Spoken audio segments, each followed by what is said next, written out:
खालसा वाहिगुरू जी की फतेह जी। मेरा नाम डॉक्टर कृपाल सिंह। साडे प्रोग्राम का नाम है टिप्स फॉर गुड लाइफ, सुखेरे जीवन दे राज, सुखी जीवन दे राज। We're thankful to Swami Raj Singh, Voice of Manavta TV, for this opportunity for us to discuss more about the Sikh heritage. Now they as अपने principal धर्म सिंह होनी ने and welcome to our audience as well as welcome to our participants. Waheguru ji का खालसा वाहिगुरू फतेह, सलाम राम राम नमस्ते। जो भी ਤੁਹਾਡਾ ਪਿਛੋਕੜ ਹੋਵੇ ਪ੍ਰਵਾਨ ਕਰਨਾ। Please remember the views expressed during this program are strictly of the speakers, participants. Is not the official policy of Voice of Manavta. And also subscribe to our programs if you're not already doing it, and any kind of recommendations or financial help is also appreciated.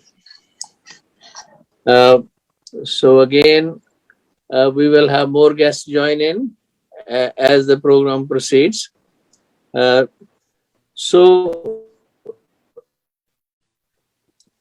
last time out after Baba Banda Singh Bahadur, how persecution of the Sikhs took place and how severe persecution it was, and what happened afterwards, how the missiles are formed, and how eventually Maharaja Ranjit Singh is able to establish the kingdom.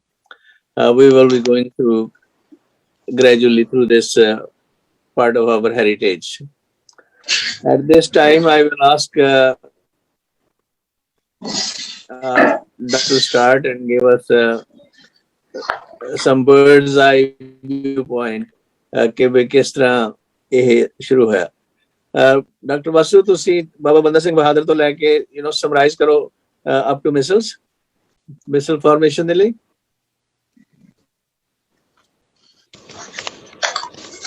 इस तरह जी के बंदा बहादुर तो बाद पंजाब में सिख मिसलां जड़ियां ने फैलदियां ने और सारा पंजाब तकरीबन 1765 तक उन्हां दे कब्जे च आ जांदा है।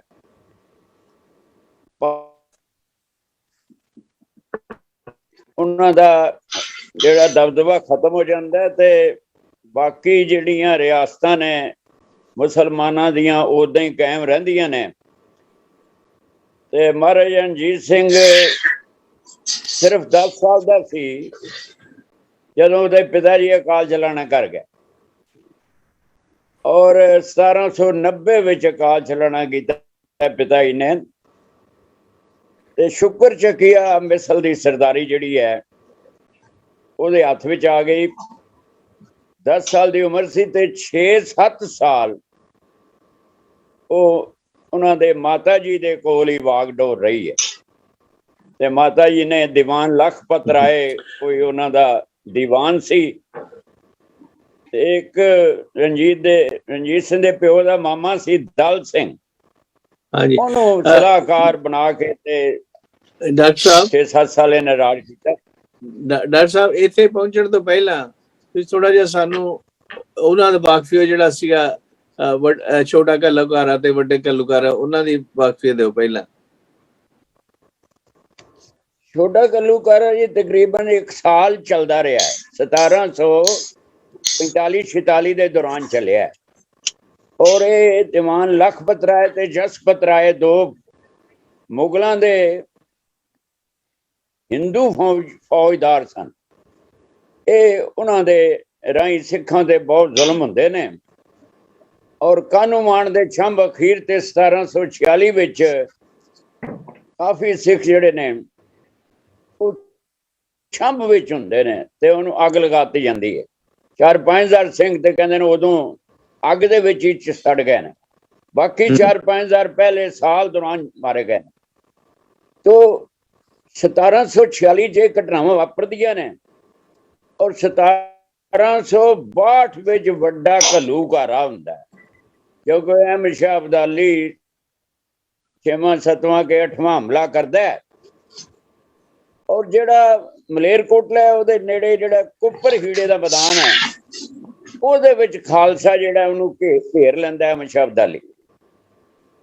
ਔਰ 30,000 ਸਿੰਘ ਇੱਕ ਦਿਨ ਸ਼ਹੀਦ ਹੁੰਦਾ ਹੈ ਔਰ ਸਾਰੇ ਜਿੰਨੇ ਸਿੱਖਾਂ ਦੇ ਪਰਿਵਾਰ ਨੇ ਉਹ ਸਾਰੇ ਉੱਥੇ ਹੁੰਦੇ ਨੇ ਤੇ ਸਿੰਘ ਜਿਹੜੇ ਨੇ ਆਪਣੇ ਪਰਿਵਾਰਾਂ ਦੇ ਆਲੇ ਦੁਆਲੇ ਵਾਰਡ ਬਣਾ ਲੈਂਦੇ ਨੇ ਤੇ ਨਾਲ ਨਾਲ ਲੜਦੇ ਜਾਂਦੇ ਨੇ।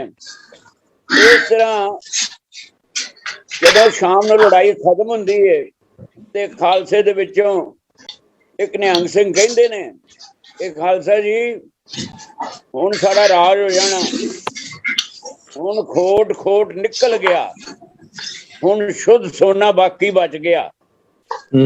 ਚੜ੍ਹਦੀ ਕਲਾ ਦਾ ਇਹ ਹਾਲ ਸੀ ਖਾਲਸੇ ਦਾ ਕਿ 30,000 ਸਿੰਘ ਸ਼ਹੀਦ ਕਰਵਾ ਕੇ ਵੀ ਪੂਰਾ ਖਾਲਸਾ ਜਿਹੜਾ ਚੜ੍ਹਦੀ ਕਲਾ ਸੀ। ਔਰ ਅਜੇ 4-5 ਮਹੀਨੇ ਘਰਾਂ 'ਚ ਬੈਠਿਆਂ ਨੂੰ ਹੋਏ ਸੀ, ਅਜੇ ਤੇ ਜ਼ਖਮਾਂ ਨੂੰ ਪੱਟੀਆਂ ਬੰਨ ਰਹੇ ਸੀ, ਅਜੇ ਤੇ ਪਿਛਲੀ ਜਿਹੜੀ 30,000 ਸਿੰਘ ਸ਼ਹੀਦ ਹੋਇਆ ਸੀ ਉਹਦੀਆਂ ਯਾਦਾਂ ਦੁਹਰਾ ਰਹੇ ਸਨ। ਤੇ 5 ਮਹੀਨੇ ਬਾਅਦ ਹੀ ਇਹਨਾਂ ਨੇ ਅੰਮ੍ਰਿਤਸਰ ਦੇ ਵਿੱਚ ਅਬਦਾਲੀ ਨੂੰ ਹਰਾ ਦਿੱਤਾ। ਤੋ ਇਸ ਤਰ੍ਹਾਂ ਇਹ ਘਟਨਾਵਾਂ ਜਿਹੜੀਆਂ ਨੇ ਚਲਦੀਆਂ ਰਹੀਆਂ ਔਰ ਅਖੀਰ ਤੇ ਜੋ ਮਹਾਰਾਜਾ ਰਣਜੀਤ ਸਿੰਘ ਜਿਹੜਾ ਹੈ ਸਮੇਂ ਦੇ ਅੰਦਰ ਸਾਹਮਣੇ ਆਉਂਦਾ ਹੈ, ਜਿਹੜਾ ਕਿ ਸਾਰੀਆਂ ਕਿਉਂਕਿ ਮੁਗਲ ਜਿਹੜੇ ਨੇ ਹਟ ਗਏ ਸੀ ਦਿੱਲੀ ਤੋਂ ਤੇ ਸਿੱਖ ਮਿਸਲਾਂ ਨੂੰ ਉਹਨੇ ਕਾਬੂ ਕੀਤਾ ਤੇ ਹੋਰ ਰਿਆਸਤਾਂ ਜਿਹੜੀਆਂ ਉਹਨਾਂ ਨੂੰ ਕਾਬੂ ਕਰਕੇ ਉਹਨੇ ਰਾਜਗੱਦੀ ਤੇ ਬੈਠ।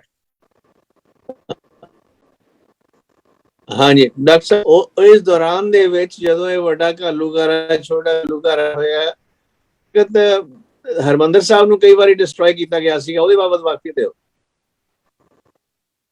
ਇਹਦੀ 1758 ਤੋਂ 1765 ਦੇ ਵਿਚਕਾਰ ਹਾਂਜੀ 7 ਸਾਲਾਂ ਵਿੱਚ ਦੋ ਵਾਰੀ ਹਰਿਮੰਦਰ ਸਾਹਿਬ ਢਾਇਆ ਗਿਆ ਤੇ 5 ਵਾਰੀ ਪੂਰਿਆ ਗਿਆ ਸਰੋਵਰ ਸਾਹਿਬ।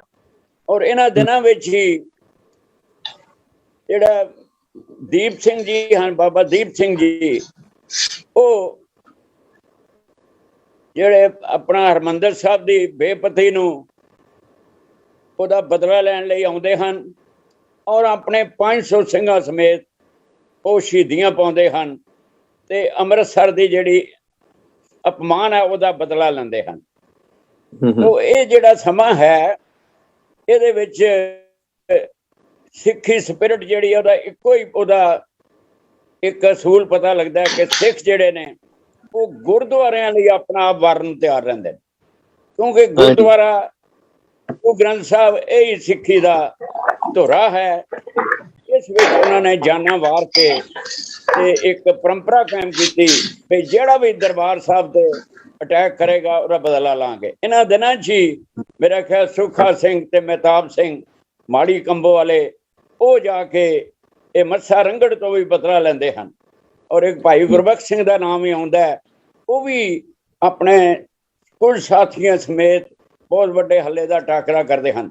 ਤੋ ਇਹ ਸਮਾਂ ਜਿਹੜਾ ਹੈ ਗਹਿ ਗੱਚ ਸੰਘਰਸ਼ਾਂ ਦਾ ਹੈ ਔਰ ਸਾਹਮਣੇ ਖਾਲਸੇ ਦੀ ਆਜ਼ਾਦੀ ਦੀ ਮੰਜ਼ਿਲ ਹੈ, ਕਿਵੇਂ ਪਹੁੰਚਣਾ ਹੈ ਇਹ ਖਾਲਸਾ ਜਿਹੜਾ ਆਪਣੇ ਸਫ਼ਰ ਤੈਅ ਕਰਦਾ ਹੈ।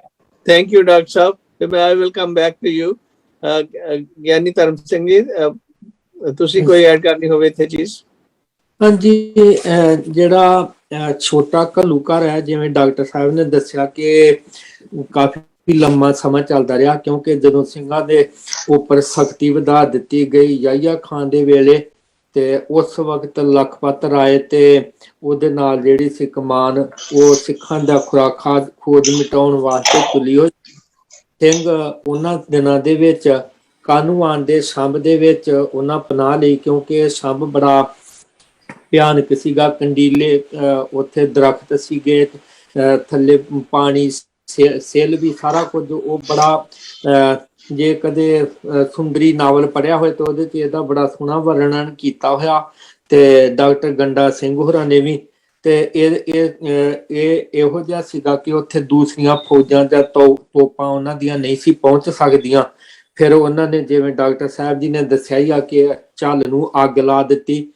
ਸਿੰਘ ਅੱਗੇ ਪਿੱਛੇ ਫੌਜਾਂ ਚੱਲਦੀਆਂ ਰਾਵੀ ਵੱਲ ਨੂੰ ਗਈਆਂ ਫਿਰ ਇਹਨਾਂ ਨੇ ਸੋਚਿਆ ਕਿ ਪਹਾੜਾਂ ਵੱਲ ਨੂੰ ਨਿਕਲ ਜਾਈਏ, ਕਿਉਂਕਿ ਪਿੱਛੇ ਫੌਜ ਸੀਗੀ। ਉਧਰ ਜਦੋਂ ਪਹਾੜਾਂ ਨੂੰ ਚੱਲਣ ਲੱਗੇ ਤੇ ਲਾਹੌਰ ਤੋਂ ਪਹਿਲਾਂ ਹੀ ਹੁਕਮ ਪਹੁੰਚ ਚੁੱਕੇ ਸੀ ਕਿ ਸਿੱਖਾਂ ਨੂੰ ਕੋਈ ਥਾਂ ਟਿਕਾਣਾ ਨਾ ਦਿੱਤਾ ਜਾਏ। ਇਹ ਇੱਕ ਪਾਸੇ ਪਹਾੜੀਆਂ ਨੇ, ਦੂਸਰੇ ਪਾਸੇ ਸਿੱਖ ਜਿਹੜੇ ਉਹਨਾਂ ਦੇ ਘੋੜੇ ਵੀ ਕਮਜ਼ੋਰ ਨੇ, ਸਿੰਘ ਵੀ ਬਹੁਤ ਸਾਰੇ ਜ਼ਖਮੀ ਨੇ। ਤੇ ਜਦੋਂ ਪਹਾੜੀਆਂ ਵੱਲ ਨੂੰ ਗਏ ਤੇ ਪਹਾੜੀ ਲੋਕ ਜਿਹੜੇ ਨੇ ਉਹਨਾਂ ਨੂੰ ਗੋਲੀਆਂ ਤੇ ਪੱਥਰਾਂ ਦੇ ਨਾਲ ਸਵਾਗਤ ਕਰਦੇ ਨੇ। ਬਹੁਤ ਸਾਰੇ ਸਿੰਘ ਜਿਹੜੇ ਆ ਉੱਥੇ ਇਸ ਤਰ੍ਹਾਂ ਸ਼ਹੀਦ ਹੁੰਦੇ ਨੇ। ਫਿਰ ਉੱਥੋਂ ਵਾਪਸ ਮੁੜਦੇ ਹੋਏ ਉਹ ਰਾਵੀ ਨੂੰ ਪਾਰ ਕਰ ਜਾਂਦੇ ਨੇ। ਰਾਵੀ ਤੋਂ ਬਾਅਦ ਉਧਰੋਂ ਜਦੋਂ ਉਹਨਾਂ ਦੇ ਉੱਪਰ ਹੱਲੇ ਹੁੰਦੇ, ਮਤਲਬ ਇੱਕ ਇੱਕ ਦਿਨ ਦਾ ਵੇਰਵਾ ਜਿਹੜਾ ਨਾ, ਮੈਂ ਡਾਕਟਰ ਗੰਡਾ ਸਿੰਘ ਜੀ ਹੋਰਾਂ ਦਾ ਲਿਖਿਆ ਪੜ੍ਹ ਰਿਹਾ ਸੀ ਕਿ ਇੰਨਾ ਭਿਆਨਕ ਸਮਾਂ। ਫਿਰ ਸਿੰਘ ਉਧਰੋਂ ਵਾਪਸ ਆਉਣਾ ਸ਼ੁਰੂ ਕਰਦੇ ਨੇ। ਰਾਵੀ ਦੇ ਵਿੱਚ ਹੜ੍ਹ ਆਇਆ ਹੋਇਆ, ਡੱਲੇਵਾਲੀਏ ਸਰਦਾਰ ਗੁਰਦਿਆਲ ਸਿੰਘ ਤੇ ਉਹਨਾਂ ਦੇ 2 ਭਰਾ ਦਰਿਆ ਦੇ ਵਿੱਚ ਠਿੱਲ ਜਾਂਦੇ ਨੇ ਕਿ ਵੇਖਿਆ ਜਾਏ ਕਿ ਪਾਰ ਕੀਤਾ ਜਾ ਸਕਦਾ ਕਿ ਨਹੀਂ। ਉਹ ਦਰਿਆ ਦੇ ਵਿੱਚ ਹੀ ਰੁੜ ਜਾਂਦੇ ਨੇ। ਉਹ ਫਿਰ ਸਿੰਘ ਜਿਹੜੇ ਵਾਪਸ ਸਤਲੁਜ ਵੱਲ ਨੂੰ ਆਉਂਦੇ ਨੇ। ਇਸ ਤਰ੍ਹਾਂ ਕਰਕੇ ਜਿਹੜਾ ਬੜਾ ਭਿਆਨਕ ਸਮਾਂ ਸੀਗਾ। ਤੇ ਪਰ ਸਿੰਘ ਜਿਹੜੇ ਨੇ ਇਸ ਘੱਲੂਘਾਰੇ ਦੇ ਵਿੱਚ ਕਹਿੰਦੇ 7000 ਸਿੰਘ ਤਕਰੀਬਨ ਹੋਏ ਆ ਸ਼ਹੀਦ, ਤੇ 3000 ਦੇ ਲਗਭਗ ਕੈਦ ਹੋਏ, ਜਿਨ੍ਹਾਂ ਨੂੰ ਲਾਹੌਰ ਨਖਾਸ ਚੌਂਕ ਦੇ ਵਿੱਚ ਜਾ ਕੇ ਉਹਨਾਂ ਦੇ ਬੜਾ ਜਲੀਲ ਕਰਕੇ ਤੇ ਤਸੀਹੇ ਦੇ ਕੇ ਤੇ ਉਹਨਾਂ ਨੂੰ ਕਤਲ ਕੀਤਾ ਗਿਆ। ਤੇ ਉਹਨਾਂ ਦੇ ਸਿਰਾਂ ਦੇ ਮਨਾਰਾਂ ਵਾਂਗੂ ਕੁੱਪ ਜੇ ਬਣਾ ਦਿੱਤੇ ਗਏ। ਢੇਰੀਆਂ ਜਿਹੜੀਆਂ ਸੀਗੀਆਂ, ਜਿਹੜੇ ਉਹਨਾਂ ਦੇ ਧੜ ਸੀਗੇ, ਉਹ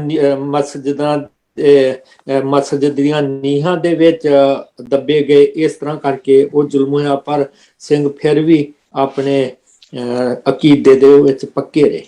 ਹਾਂਜੀ, ਆਵਾਜ਼ ਨਹੀਂ ਆ ਰਹੀ doctor Sahib? Sorry. Welcome again, Sitar Singh ji. Welcome in the program. Hello. ਉਹਨਾਂ ਨੇ ਮੂਟ ਕੀਤਾ ਹੋਇਆ। ਚਲੋ ਕੋਈ ਗੱਲ ਨਹੀਂ। ਡਾਕਟਰ ਕੁਲਵਿੰਦਰ ਸਿੰਘ ਜੀ, ਤੁਸੀਂ ਕੋਈ ਚੀਜ਼ ਐਡ ਕਰਨੀ ਹੋਵੇ ਇੱਥੇ ਸਰ, ਮਤਲਬ ਸਿੱਖ ਇਤਿਹਾਸ ਮੇਰੀ ਇੱਕ ਕਮਜ਼ੋਰੀ ਰਹੀ ਹੈ ਕਿ ਗੁਰੂ ਇਤਿਹਾਸ ਤੇ ਪੜ੍ਹਿਆ ਹੈ, ਸਿੱਖ ਇਤਿਹਾਸ ਹੁਣ ਪੜ੍ਹਨਾ ਸ਼ੁਰੂ ਕੀਤਾ ਹੈ ਕਿ ਤੁਹਾਨੂੰ ਇੰਟਰਸਟ ਕ੍ਰੀਏਟ ਹੋ ਰਿਹਾ ਹੈ। ਪਰ ਸਿੱਖ ਇਤਿਹਾਸ ਬਾਰੇ ਕੋਈ ਇੰਨੀ ਜ਼ਿਆਦਾ ਮਤਲਬ ਜਾਣਕਾਰੀ ਨਹੀਂ ਹੈਗੀ। ਇਹ ਜ਼ਰੂਰ ਮੈਂ ਕਹਿਣਾ ਚਾਹਾਂਗਾ ਕਿ ਮੈਂ ਲਾਸਟ ਟਾਈਮ ਮਿਸਿੰਗ ਸੀ, ਮੈਂ ਨਹੀਂ ਸੀਗਾ, ਤੇ ਉਹ ਮੈਂ ਸਾਰਾ ਇਤਿਹਾਸ ਸੁਣਿਆ, ਉਹਦੇ ਬਾਰੇ ਬੜਾ ਅੱਛਾ ਲੱਗਾ ਸਾਰਾ ਸੁਣ ਕੇ। ਫਿਰ ਉਹਦੇ ਵਿੱਚ ਜਿਹੜੀਆਂ ਵਿਚਾਰਾਂ ਸਨ, ਜੇਕਰ ਸਿੱਖ ਇਤਿਹਾਸ ਬਾਰੇ ਪ੍ਰਿੰਸੀਪਲ ਸਾਹਿਬ ਨੇ ਕਿਹਾ ਹੈ ਕਿ ਸਿੱਖਾਂ ਨੂੰ ਇੰਨੀ ਜ਼ਿਆਦਾ ਮਤਲਬ ਨੁਕਸਾਨ ਝੱਲਣ ਤੋਂ ਬਾਅਦ ਵੀ ਉਹ ਹਮੇਸ਼ਾ ਚੜ੍ਹਦੀ ਕਲਾ ਚ ਪਏ ਹੈ। ਇਹ ਕੌਮਾਂ ਵਾਸਤੇ ਬੜੀ ਵੱਡੀ ਚੀਜ਼ ਹੁੰਦੀ ਹੈ। ਸਾਡੇ ਮਨ ਚ ਕੌਮ ਦੀ ਦਰਦ ਹੁੰਦਾ ਹੈ, ਅਸੀਂ ਮਹਿਸੂਸ ਕਰਦੇ ਹਾਂ ਕਿ ਕੌਮ ਦਾ ਨੁਕਸਾਨ ਕਿਉਂ ਹੋਇਆ, ਤੇ ਉਸ ਭਾਵਨਾ ਦਾ ਸਾਨੂੰ ਸਤਿਕਾਰ ਵੀ ਕਰਨਾ ਪੈਂਦਾ। ਲੇਕਿਨ ਜਿੱਥੋਂ ਤੱਕ ਕੌਮਾਂ ਦਾ ਸਵਾਲ ਹੈ, ਕੌਮਾਂ ਬਿਨਾਂ ਕੁਰਬਾਨੀ ਤੋਂ, ਬਿਨਾਂ ਸ਼ਹੀਦੀ ਤੋਂ ਨਹੀਂ ਮਰਦੀ। ਜਿਸ ਤਰ੍ਹਾਂ ਅਸੀਂ ਸੋਚ ਲੈਂਦੇ ਆ ਨਾ ਕਿ ਸਿੱਖ ਕੌਮ ਜਿਹੜੀ ਹੈ, ਇਹਦੇ ਕੋਲ ਇਹਨੇ ਕੁਰਬਾਨੀਆਂ ਤਾਂ ਬਹੁਤ ਕੀਤੀਆਂ, ਲੇਕਿਨ ਇਹਨੇ ਆਰਗੇਨਾਈਜ਼ ਨਹੀਂ ਹੋ ਪਾਈ। ਮੇਰੀ ਜਿਹੜੀ ਪਰਸਨਲ ਰਾਏ ਹੈ ਉਹ ਇਹ ਹੈ ਕਿ ਦੇਖੋ, ਜਿੰਨੇ ਪੁਰਾਣੇ ਧਰਮ ਸਨ, ਹਿੰਦੂ ਧਰਮ ਇੰਨਾ ਪੁਰਾਣਾ ਐਸਟੈਬਲਿਸ਼ ਧਰਮ ਸੀ, ਮੁਸਲਮਾਨ ਧਰਮ ਇੰਨਾ ਵੱਡਾ ਐਸਟੈਬਲਿਸ਼ ਧਰਮ ਸੀ।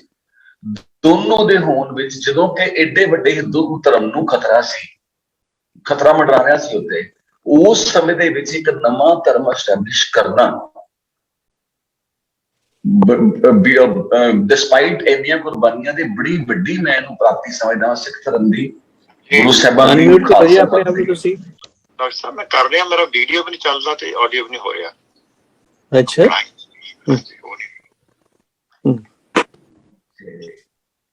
ਸੋ ਮਤਲਬ ਉਹਦੇ ਵਿੱਚ ਮੇਰੀ ਜਿਹੜੀ ਇਹੀ ਪਰਸਨਲ ਰਾਏ ਹੈ ਕਿ ਇਹ ਜਿਹੜੀਆਂ ਸਿੱਖ ਧਰਮ ਨੇ ਕੁਰਬਾਨੀਆਂ ਕੀਤੀਆਂ, ਕੁਰਬਾਨੀਆਂ ਕਦੇ ਅਜਾਈ ਨਹੀਂ ਜਾਂਦੀਆਂ। ਅਸੀਂ ਜੇ ਸੋਚੀਏ ਕਿ ਸਿੱਖ ਆਰਗੇਨਾਈਜ਼ ਨਹੀਂ ਕਰ ਪਾਏ, ਇੰਨੀਆਂ ਦੋ ਵੱਡੀਆਂ ਤਾਕਤਾਂ ਦੇ ਹੁੰਦਿਆਂ ਦੋਨਾਂ ਤੋਂ ਤੁਹਾਨੂੰ ਮਾਰ ਪੈ ਰਹੀ ਹੋਵੇ, ਤੇ ਫਿਰ ਤੁਸੀਂ ਅੱਜ ਸੰਸਾਰ ਦੇ ਨਕਸ਼ੇ ਤੇ ਹੈਗੇ ਹੋ, ਤੇ ਮੈਨੂੰ ਇਹ ਬੜੀ ਵੱਡੀ ਅਚੀਵਮੈਂਟ ਮਹਿਸੂਸ ਹੁੰਦੀ ਹੈ। ਨੋ ਡਾਊਟ ਸਾਨੂੰ ਹੋਰ ਤਰੱਕੀ ਕਰਨ ਦੀ ਲੋੜ ਹੈ, ਇਹ 'ਚ ਕੋਈ ਸ਼ੱਕ ਨਹੀਂ, ਲੇਕਿਨ ਜੋ ਪ੍ਰਾਪਤ ਕੀਤਾ ਹੈ ਸਿੱਖ ਧਰਮ ਨੇ, ਇਹ ਵੀ ਕੋਈ ਛੋਟੀ ਚੀਜ਼ ਨਹੀਂ ਹੈ। ਕੋਈ ਸ਼ੱਕ ਨਹੀਂ, ਛੋਟੀ ਚੀਜ਼ ਇਹਦੇ ਕੋਈ ਸ਼ੱਕ ਨਹੀਂ, ਪਰ ਇਹ ਜਿਹੜੇ ਟਾਈਮਸ ਨੇ ਇਹਨਾਂ ਤੋਂ ਸਾਨੂੰ ਸਬਕ ਸਿੱਖਣ ਦੀ ਵੀ ਲੋੜ ਹੈ ਕਿ ਵੀ ਅਸੀਂ ਇਕਜੁੱਟ ਹੋਈਏ। ਹਾਂਜੀ, ਜਦੋਂ ਸਿੱਖ ਇਕੱਠੇ ਇਕਜੁੱਟ ਰਹਿੰਦੇ ਸੀਗੇ ਉਦੋਂ ਤੇ ਉਹਨਾਂ ਨੇ ਬਹੁਤ ਮੱਲਾਂ ਮਾਰੀਆਂ, ਪਰ ਜਦੋਂ ਉਹਨਾਂ ਦੇ ਟੁਕੜੇ ਹੋ ਗਏ, ਆਪੋ ਧਾਪੀ ਚ ਪੈ ਗਏ ਤੇ ਉਹਨਾਂ ਦੇ ਵਿੱਚ ਕਮਜ਼ੋਰੀ ਆ ਗਈ, ਜਿਹੜਾ ਕੋਲ ਉਹਨਾਂ ਦੇ ਸਾਰਾ ਕੁਝ ਖੁੱਸ ਗਿਆ ਉਹਨਾਂ ਕੋਲੋਂ। ਤੇ that's been a repeated story ਸਾਡੀ ਕੌਮ ਦੀ, ਅਨਫੋਰਚੂਨੇਟਲੀ, ਕਿ ਅਸੀਂ ਜਿੱਤ ਲੈਨੇ ਆ, ਜਿੱਤ ਕੇ ਫਿਰ ਸਾਨੂੰ ਸੰਭਾਲਿਆ ਨਹੀਂ ਜਾਂਦਾ। ਸਾਡੀ ਜਿਹੜੀ ਕਮਜ਼ੋਰੀ ਹੈ। ਹਾਂਜੀ ਸਰ, ਮੈਂ ਇਹਦੇ ਬਾਰੇ ਜਵਾਬ ਦਵਾਂ ਤੁਹਾਨੂੰ ਆਪਣਾ। ਮੇਰਾ ਸਰ ਇਹਦੇ ਬਾਰੇ ਵਿਚਾਰ ਹੈ ਕਿ ਦੇਖੋ, ਜਦੋਂ ਤੁਸੀਂ ਰਾਜ ਕਰਨਾ ਤਾਕਤ ਦੇ ਨਾਲ ਨਾਲ ਤੁਹਾਡੇ ਕੋਲ ਗਿਣਤੀ ਵੀ ਚਾਹੀਦੀ ਹੈ। ਜਿੱਦਾਂ ਅੱਜ ਕੱਲ੍ਹ ਡੈਮੋਕ੍ਰੇਸੀ ਅਸੀਂ ਕਹਿ ਦਿੰਦੇ ਹਾਂ, ਵੋਟਾਂ ਦਾ ਰਾਜ ਹੈ, ਸੋ ਘੱਟ ਨੰਬਰ ਹੋਣ ਕਰਕੇ ਤੁਹਾਨੂੰ ਜ਼ਰੂਰ ਚੱਲਣਾ ਪੈਂਦਾ ਹੈ, ਇਹ 'ਚ ਕੋਈ ਸ਼ੱਕ ਦੀ ਗੱਲ ਨਹੀਂ। ਲੇਕਿਨ ਦੂਜੇ ਪਾਸੇ ਅਸੀਂ ਦੇਖੀਏ ਤੇ ਸਿੱਖ ਧਰਮ ਤੋਂ ਬਾਅਦ 15 ਗੁਰੂ ਸਾਹਿਬ ਐਡੀਆਂ ਸੈਂਚਰੀਆਂ ਬੀਤ ਚੁੱਕੀਆਂ ਨੇ, ਕਿੰਨੀਆਂ ਸਦੀਆਂ, ਕੋਈ ਵੱਡਾ ਨਵਾਂ ਧਰਮ ਹੋਂਦ 'ਚ ਨਹੀਂ ਆਇਆ। ਸਿੱਖ ਧਰਮ ਹੀ ਸਭ ਤੋਂ ਜ਼ਿਆਦਾ ਮੌਜੂਦਾ ਧਰਮ ਹੈ, ਜਿਹੜਾ ਨਵੀਨ ਵੀ ਹੈ ਤੇ ਪੁਰਾਣਾ ਵੀ ਹੈ ਇੰਨੀਆਂ ਸੈਂਚਰੀਆਂ ਤੋਂ। ਉਸ ਤੋਂ ਬਾਅਦ ਤੁਸੀਂ ਕੋਈ ਧਰਮ ਨਹੀਂ ਦੇਖੋਗੇ ਸੰਸਾਰ ਦੇ ਨਕਸ਼ੇ ਤੇ ਐਸਟੈਬਲਿਸ਼ ਹੋਇਆ ਹੋਵੇ। ਯਾਰ ਇਹ ਹੈਗਾ ਬਹਾਏ ਕਹਿੰਦੇ ਉਸਨੂੰ, ਬਹਾਏ ਕਹਿੰਦੇ ਧਰਮ ਉਸਨੂੰ।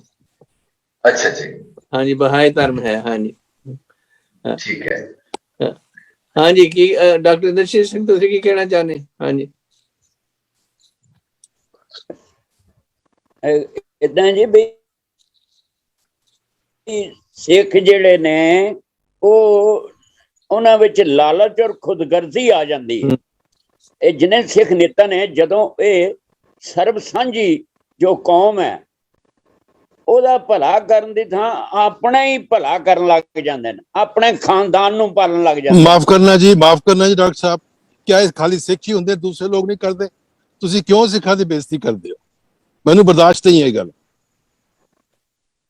ਦੇਖੋ ਜੇ ਆਪਣੇ ਖੁਦਗਰਜ਼ੀ ਸਿਰਫ ਸਿੱਖਾਂ 'ਚ ਹੀ ਹੈਗੀ, ਦੂਜਿਆਂ 'ਚ ਨਹੀਂ ਹੈਗੀ। ਔਗਣ ਜਿਹੜੇ ਨੇ, ਆਪਣੇ ਔਗਣ ਨਹੀਂ ਫੁੱਲਾਂਗੇ ਤੇ ਠੀਕ ਨਹੀਂ ਹੋ ਸਕਾਂਗੇ। ਸੈਲਫ ਐਗਜ਼ਾਮੀਨੇਸ਼ਨ ਬਹੁਤ ਜ਼ਰੂਰੀ ਹੈ, ਜੋ ਆਪੇ ਦੀ ਪੁਣਛਾਣ ਨਹੀਂ ਕਰਦੀਆਂ ਕੌਮਾਂ। ਹੁਣ ਅੱਜ ਕੱਲ ਦਾ ਯੁੱਗ ਜਿਹੜਾ ਹੈ ਉਹ ਸਰਬ ਸੰਗਤ ਦੀ ਖੁਸ਼ਹਾਲੀ ਨਹੀਂ ਹੈ। ਅੱਜ ਸਰਬ ਸੰਗਤ ਕੋਲੋਂ ਪਾਵਰ ਲੈ ਕੇ ਤੇ ਆਪਣੇ ਖਾਨਦਾਨ ਨੂੰ ਪਾਲਦੇ ਨੇ ਲੋਕੀ। ਰਾਜਨੀਤੀ ਜਿਹੜੀ ਹੈ ਵੋਟਾਂ ਲੈਂਦੇ ਨੇ, ਲੋਕਾਂ ਦੀਆਂ ਵੋਟਾਂ ਲੈ ਕੇ ਲੋਕਾਂ ਦੀ ਸਹੂਲਤ ਨੂੰ ਖਿਆਲ ਰੱਖਣਾ ਚਾਹੀਦਾ। ਵੋਟਾਂ ਲੈ ਕੇ ਰਾਜਨੀਤੀ ਦੇ ਆਪ ਪਾਵਰਫੁਲ ਬਣ ਕੇ ਫਿਰ ਆਪਣੇ ਖਾਨਦਾਨ ਪਾਲਣ ਲੱਗ ਪੈਂਦੇ ਨੇ। ਇਸ ਕਰਕੇ ਜਿਹੜੇ ਅਸੂਲਾਂ ਤੇ ਚੱਲਣ ਵਾਲੇ ਲੋਕ ਹੁੰਦੇ ਨੇ ਉਹ ਫਿਰ ਵਿਰੋਧਤਾ ਕਰਦੇ ਨੇ। Thank you doctor Inderjit Singh. ਰਾਜਨੀਤੀ ਦਾ ਕੰਮ ਹੈ ਵੋਟਾਂ ਲਓ, ਪਰ ਜਿਨ੍ਹਾਂ ਕੋਲ ਵੋਟਾਂ ਨਹੀਂ ਹਨ ਉਹਦੀ ਖੁਸ਼ਹਾਲੀ ਕਰਨੀ ਹੁੰਦੀ ਹੈ। ਖੁਸ਼ਹਾਲੀ ਆਪਣੇ ਖਾਨਦਾਨ ਦੀ ਕਰਦੇ ਨੇ। Thank you doctor Inderjit Singh. Thank you doctor Giani Sucha Singh ji, ਤੁਹਾਡੇ ਕੀ ਵਿਚਾਰ ਨੇ ਇੱਥੇ? ਹਾਂਜੀ, ਫਸਟ ਆਫ ਆਲ ਸਾਰਿਆਂ ਨੂੰ ਫਤਿਹ ਜੀ, ਵਾਹਿਗੁਰੂ ਜੀ ਕਾ ਖਾਲਸਾ, ਵਾਹਿਗੁਰੂ ਜੀ ਕੀ ਫਤਿਹ। ਦੇਖੋ ਇਸ ਤਰ੍ਹਾਂ ਜੀ ਕਿ ਦੇਖੋ ਕਮਜ਼ੋਰੀਆਂ ਜਿਹੜੀਆਂ ਨਾ ਉਹ ਹਰ ਇੱਕ ਕੌਮ ਦੇ ਵਿੱਚ ਹੀ ਹੈਗੀਆਂ, ਇਹਦੇ 'ਚ ਕੋਈ ਸ਼ੱਕ ਨਹੀਂ ਹੈ, ਸਾਡੀ ਕੌਮ ਦੇ ਵਿੱਚ ਵੀ ਹੈਗੀਆਂ। ਦੂਸਰੀ ਜਿਹੜੀ ਸਾਡੇ ਉੱਪਰ ਜਿਹੜਾ ਪੋਲੀਟੀਕਲ ਪ੍ਰੈਸ਼ਰ ਸ਼ੁਰੂ ਤੋਂ ਰਿਹਾ, ਉਸ ਦੇ ਕਰਕੇ ਸਾਡੇ ਵਿੱਚ ਕੁਰਬਾਨੀ ਦਾ ਤੇ ਮਾਦਾ ਰਿਹਾ। ਕੁਰਬਾਨੀ ਹੁੰਦੀ ਹੈ ਜੀ ਆਪਣੇ ਆਪ ਨੂੰ ਬਚਾਉਣ ਦੇ ਵਾਸਤੇ। ਕੁਰਬਾਨੀ ਉਦੋਂ ਆਉਂਦੀ ਹੈ ਜਦੋਂ ਸਰਵਾਈਵਲ ਦੀ ਦਾ ਜਿਹੜਾ ਤੁਹਾਡੇ ਉੱਪਰ ਨਾ ਹੋਵੇ ਕਿ ਤੁਹਾਡੀ ਸਰਵਾਈਵਲ ਦੇ ਵਾਸਤੇ ਤੁਹਾਨੂੰ ਹੁਣ ਕੀ ਕਰਨਾ ਪੈਣਾ, ਤੇ ਉਸ ਵੇਲੇ ਕੁਰਬਾਨੀ ਕਰਨੀ ਪੈਣੀ। ਆਪਣੇ ਬੱਚੇ ਨੂੰ ਬਚਾਉਣ ਦੇ ਵਾਸਤੇ ਮਾਂ ਵੀ ਮਰਨ ਵਾਸਤੇ ਤਿਆਰ ਹੋ ਜਾਂਦੀ ਹੈ, ਰਾਈਟ। ਤਾਂ ਸਾਡੀ ਹਾਲਾਤ ਜਿਹੜੀ ਉਹ ਰਹੀ ਹੈ। ਲੇਕਿਨ ਨਾਲ ਹੀ ਨਾਲ ਜਿਹੜੀ ਦੂਜੇ ਪਾਸੇ ਇਹ ਹੈ ਕਿ ਜੇਕਰ ਐਟ ਦ ਸੇਮ ਟਾਈਮ ਥੋੜੀ ਜਿਹੀ ਸਾਡੇ ਵਿੱਚ ਲੀਡਰਸ਼ਿਪ ਦੀ ਕੁਆਲਿਟੀ ਜਿਹੜੀ ਹੈ ਉਹ ਰਹਿੰਦੀ, ਜਿਹੜੀ ਸਾਡੇ ਕੋਲ ਗੁਰੂ ਮਹਾਰਾਜ ਦੇ ਕੋਲ ਹੈ ਸੀ। ਗੁਰੂ ਮਹਾਰਾਜ ਦੀ ਜਿਹੜੀ ਖਾਸੀਅਤ ਇਹ ਸੀਗੀ ਕਿ ਇੱਕ ਗੁਰੂ ਮਹਾਰਾਜ ਆਪਣੇ ਜੀਵਨ ਕਾਲ ਦੇ ਵਿੱਚ ਹੀ ਕਿੰਨੇ ਸਿੱਖਾਂ ਦੇ ਵਿੱਚੋਂ ਚੋਣ ਕਰਦੇ ਜਾਂਦੇ ਸਨ। ਜੇ ਅਸੀਂ ਇਤਿਹਾਸ ਨੂੰ ਅਸੀਂ ਹੋਰ ਕਿਸੇ ਤਰੀਕੇ ਦੇ ਨਾਲ ਦੇਖਦੇ ਹਾਂ, ਜਦੋਂ ਅਸੀਂ ਫੋਰ ਐਗਜ਼ਾਮਪਲ ਗੁਰੂ ਨਾਨਕ ਦੇਵ ਜੀ ਤੋਂ ਗੁਰੂ ਅੰਗਦ ਦੇਵ ਜੀ ਦੀ ਚੋਣ ਹੀ ਦੇਖ ਲੈਂਦੇ ਅਸੀਂ ਇਕੱਲੀ, ਤੇ ਅਸੀਂ ਇਕੱਲਾ ਉਹਨਾਂ ਨੂੰ ਗੁਰੂ ਦੇਖ ਲੈਂਦੇ, ਪਰ ਅਸੀਂ ਕਿੰਨਿਆਂ ਨੂੰ ਉਹਨਾਂ ਨੇ ਪਰਖਿਆ ਵਿੱਚ ਉਹ ਨਹੀਂ ਅਸੀਂ ਦੇਖਦੇ। ਇਸੇ ਤਰ੍ਹਾਂ ਦੂਜੇ ਪਾਤਸ਼ਾਹ, ਸੋ ਉਹ ਜਿਹੜਾ ਸਿਸਟਮ 10ਵੇਂ ਪਾਤਸ਼ਾਹ ਤੱਕ ਰਿਹਾ। ਹੁਣ 10ਵੇਂ ਪਾਤਸ਼ਾਹ ਨੇ ਜਿਹੜੀ ਸਭ ਤੋਂ ਵੱਡੀ ਕਮਾਲ ਦੀ ਗੱਲ ਕੀਤੀ, ਕਿਉਂਕਿ ਅਗਾਂਹ ਗੁਰੂ ਨਹੀਂ ਸੀ ਹੋਣਾ, ਤੇ ਉਹਨਾਂ ਨੇ ਉਹ ਜਿਹੜੀ ਚੋਣ ਵਾਲੀ ਜਿਹੜੀ ਬਾਗਡੋਰ ਹੈ ਉਹ ਇੱਕ ਤੇ ਨਹੀਂ, ਉਹਨਾਂ ਨੇ 5 ਦੇ ਹੱਥ ਦੇ ਦਿੱਤੀ ਸੀ। ਤੋ ਐਸਟੈਬਲਿਸ਼ ਕਰਨ ਦੇ ਵਾਸਤੇ ਤੇ ਧਰਮ ਨੂੰ ਲੀਡਰ ਇੱਕ ਹੀ ਹੁੰਦਾ ਹੈ। ਉਹ ਸਾਡੇ ਕੋਲ ਇੱਕ ਇੱਕ ਕਰਕੇ 10 ਆਏ। 10 ਤੋਂ ਬਾਅਦ ਜਿਹੜੀ ਕੌਮ ਜਿਸਲੇ ਬਣਦੀ ਹੈ, ਉਹ ਕੌਮ ਜਿਹੜੀ ਹੈ ਉਹਦੀ ਬਾਗਡੋਰ ਜਿਹੜੀ ਹੈ ਉਹ 5 ਦੇ ਹੱਥ ਦਿੱਤੀ ਸੀ ਗੁਰੂ 10ਵੇਂ ਪਾਤਸ਼ਾਹ ਜੀ ਨੇ। ਠੀਕ ਹੈ ਜੀ। ਹੁਣ ਉਹ 5 ਜਿਹੜੇ ਉਹਨਾਂ ਦਾ ਸਿਸਟਮ ਜਦੋਂ ਬ੍ਰੇਕ ਡਾਊਨ ਹੋਇਆ, ਉਸ ਤੋਂ ਬਾਅਦ ਸਾਡੀ ਕੌਮ ਦੇ ਵਿੱਚ ਨਿਘਾਰ ਆਉਣਾ ਸ਼ੁਰੂ ਹੋਇਆ, ਇਹ 'ਚ ਕੋਈ ਸ਼ੱਕ ਨਹੀਂ ਹੈ। ਲੇਕਿਨ ਨਾਲ ਹੀ ਇਹ ਗੱਲ ਜਿਹੜੀ ਅਸੀਂ ਅੱਜ ਕੱਲ੍ਹ ਦੀ ਗੱਲ ਕਰਦੇ ਹਾਂ ਕਿ ਵੋਟਾਂ ਦੇ ਰਾਜ ਦੇ ਨਾਲ ਲੋਕ ਅੱਗੇ ਆ ਰਹੇ ਆ। ਸੋ ਸਾਡਾ ਜਿਹੜਾ ਸਿੱਖ ਧਰਮ ਦੇ ਅੰਦਰ ਜਿਹੜਾ ਰਾਜ ਹੈ ਉਹ ਵੋਟਾਂ ਦਾ ਨਹੀਂ ਹੈ। ਠੀਕ ਹੈ ਨਾ ਜੀ। ਇਸ ਕਰਕੇ ਅਸੀਂ ਜਿਹੜੀ ਰਾਜਨੀਤੀ ਹੈ, ਪੋਲਿਟਿਕਸ ਹੈ, ਸਿੱਖ ਧਰਮ ਦੀ ਹੋਵੇ ਚਾਹੇ ਕਿਸੇ ਧਰਮ ਦੀ, ਉਹਨੂੰ ਅਸੀਂ ਸਾਈਡ ਤੇ ਰੱਖ ਦਈਏ।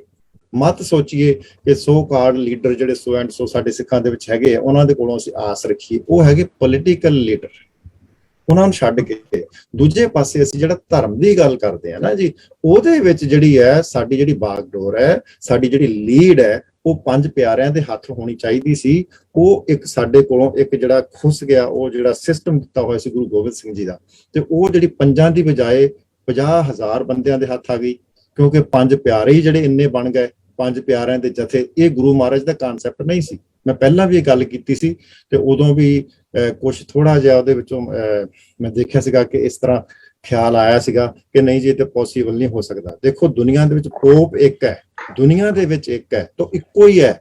ਸਾਡੇ 5 ਕਿਉਂ ਨਹੀਂ ਇੱਕ ਹੋ ਸਕਦੇ? ਤੇ ਅਸੀਂ ਤੇ ਸਾਡਾ ਧਰਮ ਉਹਨਾਂ ਦੇ ਧਰਮ ਦੇ ਨਾਲੋਂ ਸਭ ਤੋਂ ਛੋਟਾ ਹੈ, ਔਰ ਜਿਨ੍ਹਾਂ ਦੇ ਪੋਪ ਹੈ ਉਹ ਸਾਰੇ ਧਰਮ ਦੇ ਦੁਨੀਆ ਵਿੱਚ ਧਰਮਾਂ ਦੇ ਸਭ ਤੋਂ ਵੱਡੇ ਹੈ। ਉਹਨਾਂ ਦੇ ਵਿੱਚ ਇੱਕ ਹੈਗਾ, ਇੱਕ ਦੇ ਹੱਥ 'ਚ ਬਾਗਡੋਰ ਹੈ। ਸਾਨੂੰ ਗੁਰੂ ਮਹਾਰਾਜ ਨੇ 5 ਦੇ ਹੱਥ ਵਿੱਚ ਦਿੱਤੀ ਸੀ ਤੇ ਅਸੀਂ 5 ਦੇ ਹੱਥ ਦੀ ਬਜਾਏ ਅਸੀਂ ਉਹ 50,000 ਦੇ ਹੱਥ ਦੇ ਦਿੱਤੀ। ਪਤਾ ਨਹੀਂ ਕਿੰਨੇ ਕੁ ਹਜ਼ਾਰ ਹੀ 5 ਪਿਆਰੇ ਬਣਾ ਕੇ ਛੱਡ ਦਿੱਤੇ ਹੈ। ਔਰ ਜਿਹੜਾ ਪੋਲੀਟੀਕਲੀ ਅਸੀਂ ਇਹ ਨਹੀਂ ਸੋਚਦੇ ਕਿ ਚਲੋ ਪੋਲੀਟੀਕਲ, ਫਿਰ ਮੈਂ ਕਹਿੰਦਾ ਕਿ ਉਹ ਤਾਂ ਜੀ ਗੰਦੀ ਇੱਕ ਡਲਟੀ ਗੇਮ ਹੈਗੀ, ਉਧਰ ਛੱਡ ਦਿਓ, ਨੋ ਪ੍ਰੋਬਲਮ। ਤੇ ਲੇਕਿਨ ਜਿਹੜਾ ਸਿੱਖ ਧਰਮ ਦੇ ਅੰਦਰ ਦੀ ਜਿਹੜੀ ਕਹਾਣੀ ਹੈ ਉਹਨੂੰ ਜ਼ਰੂਰ ਇਸ ਤਰੀਕੇ ਦੇ ਨਾਲ ਸੋਚੀਏ ਕਿ ਆਪਣੀ ਲੋਕਲ ਸੰਗਤਾਂ ਦੇ ਵਿੱਚ ਵੀ ਜਿਹੜਾ ਸਾਨੂੰ ਜਿਹੜਾ ਇੱਕ ਕਨਸੈਪਟ ਦਿੱਤਾ ਹੋਇਆ ਨਾ ਕਿ 5 ਪਿਆਰਿਆਂ ਦਾ ਪਹਿਲਾਂ ਪ੍ਰਸ਼ਾਦ ਕੱਢੋ, ਉਹਦਾ ਮਤਲਬ ਸਿਰਫ ਇੰਨਾ ਹੀ ਇਹੋ ਹੀ ਹੈ। ਉੱਥੇ ਵੀ ਪੰਚਾਇਤੀ ਰਾਜ ਦੀ ਗੱਲ ਹੈ ਕਿ ਤੁਹਾਡੀ ਲੋਕਲ ਪੰਚਾਇਤ ਵੀ ਹੋਣੀ ਚਾਹੀਦੀ ਹੈ, ਲੇਕਿਨ ਓਵਰਆਲ ਜਿਹਨੇ ਤੁਹਾਨੂੰ ਸਿੱਖ ਬਣਾਉਣਾ, ਉਹ ਸਾਡੇ ਸਾਰੇ ਪੰਥ ਦੇ ਵਿੱਚ ਇੱਕੋ ਹੀ ਪੰਚਾਇਤ ਹੁੰਦੀ ਹੈ। ਉਹ ਸਿਰਫ 5 ਪਿਆਰੇ ਸਾਰੀ ਦੁਨੀਆ ਦੇ ਵਿੱਚ ਇੱਕ ਹੋਣਗੇ। ਤਾਂ ਉਹ ਜਿਹੜਾ ਸਿਸਟਮ ਸਾਡਾ ਬ੍ਰੇਕ ਡਾਊਨ ਹੋਇਆ, ਉਹਦੇ ਕਰਕੇ ਸਾਡੀ ਖਰਾਬੀ ਆਈ ਹੈ। ਅਦਰਵਾਈਜ਼ ਦੇਖੋ ਦੁਨੀਆ ਸਾਰੀ, ਸਿੱਖ ਵੀ ਵਿੱਚ ਮਾੜੇ ਨਿਕਲਣਗੇ, ਹਿੰਦੂ ਵੀ ਮਾੜੇ ਬਹੁਤ ਹੈ, ਤਾਂ ਹੋਰ ਸਾਰੇ ਧਰਮਾਂ ਦੇ ਵਿੱਚ ਗਿਰਾਵਟਾਂ ਤੇ ਹੈਗੀਆਂ। ਇਸ ਵਾਸਤੇ ਜਿਹੜੇ ਆਪਣੀ ਲੀਡਰਸ਼ਿਪ ਹੈ ਨਾ, ਉਹਨੂੰ ਪੋਲੀਟੀਕਲ ਲੀਡਰਸ਼ਿਪ ਨੂੰ ਪਾਸੇ ਛੱਡ ਕੇ ਧਰਮ ਦੀ ਲੀਡਰਸ਼ਿਪ ਨੂੰ ਸੰਭੋ, ਉਹਨਾਂ ਨੂੰ ਉੱਚੇ ਚੁੱਕੋ, ਉਹਨਾਂ ਦੇ ਵਿੱਚੋਂ ਗੁਣ ਦੇਖੋ, ਉਹਨਾਂ ਨੂੰ ਭੰਡੀ ਨਾ ਕਰੀਏ। ਮਸਲਾ ਇਸ ਤਰੀਕੇ ਦੇ ਨਾਲ ਚੱਲਣ ਦੀ ਕੋਸ਼ਿਸ਼ ਕਰੀਏ। ਮੇਰੇ ਖਿਆਲ ਠੀਕ ਹੈ। ਥੈਂਕ ਯੂ ਜੀ। ਗਿਆਨੀ ਮਨਦੀਪ ਸਿੰਘ। ਹਾਂਜੀ, ਮੈਨੂੰ ਸਵਾਲ ਪਹਿਲਾਂ ਦੁਹਰਾਇਓ। ਮੈਂ ਕਿਉਂਕਿ ਥੋੜਾ ਲੇਟ ਜੁੜਿਆ, ਮੈਨੂੰ ਸਵਾਲ ਦੱਸਿਓ, ਕਿਉਂਕਿ ਤੁਹਾਡੀ ਸਿਲੈਕਸ਼ਨ ਦੀ ਗੱਲ ਚੱਲ ਰਹੀ ਹੈ ਸ਼ਾਇਦ। ਸਾਡੀ ਇਹ ਆ ਵੀ ਗੱਲ ਇਹ ਹੋ ਰਹੀ ਹੈ ਵੀ ਜਦੋਂ ਤਾਂ ਸਿੱਖ ਇਕਜੁੱਟ ਹੁੰਦੇ ਨੇ ਉਦੋਂ ਤਾਂ ਉਹਨਾਂ ਨੂੰ ਜਿੱਤ ਪ੍ਰਾਪਤ ਹੋ ਜਾਂਦੀ ਹੈ, ਉਹਨਾਂ ਕੋਈ ਹਰਾ ਨਹੀਂ ਸਕਦਾ। ਪਰ ਜਦੋਂ ਹੀ ਉਹਨਾਂ ਦੀਆਂ ਵੰਡੀਆਂ ਪੈ ਜਾਂਦੀਆਂ ਨੇ ਤੇ ਉਦੋਂ ਹੀ ਉਹਨਾਂ ਦੀ ਜਿਹੜੇ ਢਹਿੰਦੀ ਕਲਾ ਸ਼ੁਰੂ ਹੋ ਜਾਂਦੀ ਹੈ। ਖਾਸ ਤੌਰ ਤੇ ਸਿੱਖਾਂ ਨੂੰ ਜਿੱਤ ਕੇ ਕੋਈ ਐਸਟੈਬਲਿਸ਼ ਕਰਨੀ ਚੀਜ਼ ਇੰਨੀ ਔਖੀ ਨਹੀਂ ਹੈ, ਪਰ ਉਸ ਨੂੰ ਗਾਂ ਚਲਾਉਣ ਦੀ ਬੜੀ ਇਹਨਾਂ ਦੇ ਵਿੱਚ ਪ੍ਰੋਬਲਮ ਹੈ ਕਿ ਵੀ ਜਿਵੇਂ ਹੁਣ ਮਹਾਰਾਜਾ ਰਣਜੀਤ ਸਿੰਘ ਦਾ ਰਾਜ 50 ਸਾਲ ਰਿਹਾ, ਅੱਛਾ ਬੰਦਾ ਸਿੰਘ ਬਹਾਦਰ ਦਾ 10 ਸਾਲ ਰਾਜ ਰਿਹਾ, ਜਾਂ ਹੁਣ ਜਿਹੜੀਆਂ ਬਾਕੀ ਦੀਆਂ ਜਿਹੜੀਆਂ ਚੀਜ਼ਾਂ ਹੁੰਦੀਆਂ ਨੇ ਅੱਗੇ ਪਿੱਛੇ ਹੁੰਦੀਆਂ ਨੇ, ਉਹ ਮੋਰਚੇ ਅਸੀਂ ਜਿੱਤ ਲੈਂਦੇ ਜਾਂ ਗੁਰਦੁਆਰਾ ਰਿਫਾਰਮ ਮੂਵਮੈਂਟ, ਸਿੰਘ ਸਭਾ ਲਹਿਰ ਦੇ ਬਾਅਦ ਫਿਰ ਗਾਂ ਸਾਡਾ ਜਿਹੜਾ ਨਾ ਉਹਦੇ ਆਨ ਗੋਇੰਗ ਉਹ ਨਹੀਂ ਰਹਿੰਦਾ, ਉਹ ਫਿਰ ਉਹ ਖੇਰੂ ਹੋ ਜਾਂਦੇ ਆ। ਅਸੀਂ ਮੁੜ ਕੇ ਫਿਰ ਸਾਡੀਆਂ ਵੰਡੀਆਂ ਜਿਹੜੀਆਂ ਨੇ ਸਾਨੂੰ ਢਹਿੰਦੇ ਪਾਸੇ ਲੈ ਜਾਂਦੀਆਂ ਨੇ। ਇਹ ਗੱਲ ਕਰ ਰਹੇ ਹਾਂ ਕਿ ਬਈ ਇਹ ਜਿਹੜੀ ਆ ਕਿਸ ਤਰ੍ਹਾਂ ਕੀਤੀ ਜਾਵੇ ਕਿ ਵੀ ਸਾਡੇ ਵਿੱਚ ਜਿਹੜਾ ਵਾ ਇੱਕ ਮੁੱਠ ਰਹੀਏ, ਬਜਾਏ ਇਹਦੇ ਕਿ ਟੁਕੜੇ ਟੁਕੜੇ ਹੀ ਹੋਈ ਜਾਣ। ਜਿਵੇਂ ਹੁਣ ਅੱਜ ਕੱਲ੍ਹ ਦੇਖੋ ਆਹ ਸਿਕਲੀਗਰ ਨੇ, ਆ ਫਲਾਣੇ ਬੰਜਾਰੇ ਨੇ, ਆ ਮਜ਼੍ਹਬੀ ਨੇ, ਆ ਰਵਿਦਾਸੀਏ ਨੇ, ਇਹੋ ਜਿਹੀਆਂ ਚੀਜ਼ਾਂ ਜਿਹੜੀਆਂ ਸ਼ੁਰੂ ਹੋ ਗਈਆਂ ਉਹ ਕੀ ਹੈ, ਕਮਜ਼ੋਰ ਕਰ ਦਿੰਦੀਆਂ ਨੇ ਕੌਮ ਨੂੰ ਬਜਾਏ ਇਕਜੁੱਟ ਰੱਖਣ ਦੇ। ਇਸ ਬਾਬਤ ਗੱਲਾਂ ਬਾਤਾਂ ਕਰ ਰਹੇ ਹਾਂ। ਹਾਂਜੀ, ਕਿਉਂਕਿ ਗੱਲ ਤੇ ਇੱਥੇ ਆ ਕੇ ਜਿਹੜੀ ਗੱਲ ਯਾਨੀ ਸੁੱਚਾ ਸਿੰਘ ਜੀ ਨੇ ਵੀ ਉਹ ਵੀ ਮੈਂ ਸਮਝਣ ਦੀ ਕੋਸ਼ਿਸ਼ ਕੀਤੀ ਵੀ ਧਾਰਮਿਕ ਤੌਰ ਤੇ ਜਿਹੜੇ ਇਨਸਾਨ ਜਿਹੜੇ ਹੈਗੇ ਜਿਨ੍ਹਾਂ ਨੇ ਧਾਰਮਿਕ ਗੁਣ ਅਪਣਾਏ ਜੀਵਨ ਦੇ ਵਿੱਚ, ਅਸੀਂ ਉਹਨਾਂ ਨੂੰ ਅੱਗੇ ਲਿਆਉਣ ਦੇ ਤੋਂ ਕਾਮਯਾਬ ਨਹੀਂ ਹੋਏ। ਜਿਹੜਿਆਂ ਦੇ ਜੀਵਨ ਹੈ, ਜੇ ਕੋਈ ਜੀਵਨ ਵਾਲਾ ਆਉਂਦਾ ਤੇ ਉਹਨਾਂ ਦੀਆਂ ਲੱਤਾਂ ਪਿਛਾਂਹ ਖਿੱਚਣ ਨੂੰ ਕੋਸ਼ਿਸ਼ ਕੀਤੀ ਜਾਂਦੀ ਹੈ। ਇਹ ਜਿਹੜੀਆਂ ਚੀਜ਼ਾਂ ਜਿਹੜੀਆਂ ਹੈਗੀਆਂ ਨਾ, ਇਹ ਸਾਡੇ ਦੇ ਵਿੱਚ ਇਸ ਪ੍ਰਵਿਰਤੀ ਨੂੰ ਅੱਗੇ ਨਹੀਂ ਵਧਣ ਦਿੰਦੀਆਂ। ਰਾਜ ਕਰਨ ਦਾ ਉਹਦਾ ਇਹ ਜਾਨੇ ਕਿ ਉਹੀ ਕਾਬਿਲ, ਜਿਹੜਾ ਕਾਬਿਲ ਹੋਵੇ ਉਹੀ ਰਾਜ ਕਰ ਸਕਦਾ। ਜਿਹਦਾ ਬਾਣੀ 'ਚ ਲਿਖਿਆ ਨਾ, ਤਖਤ ਰਾਜਾ ਸੋਭ ਹੈ ਜੇ ਤਖਤੇ ਲਾਇਕ ਹੋਈ।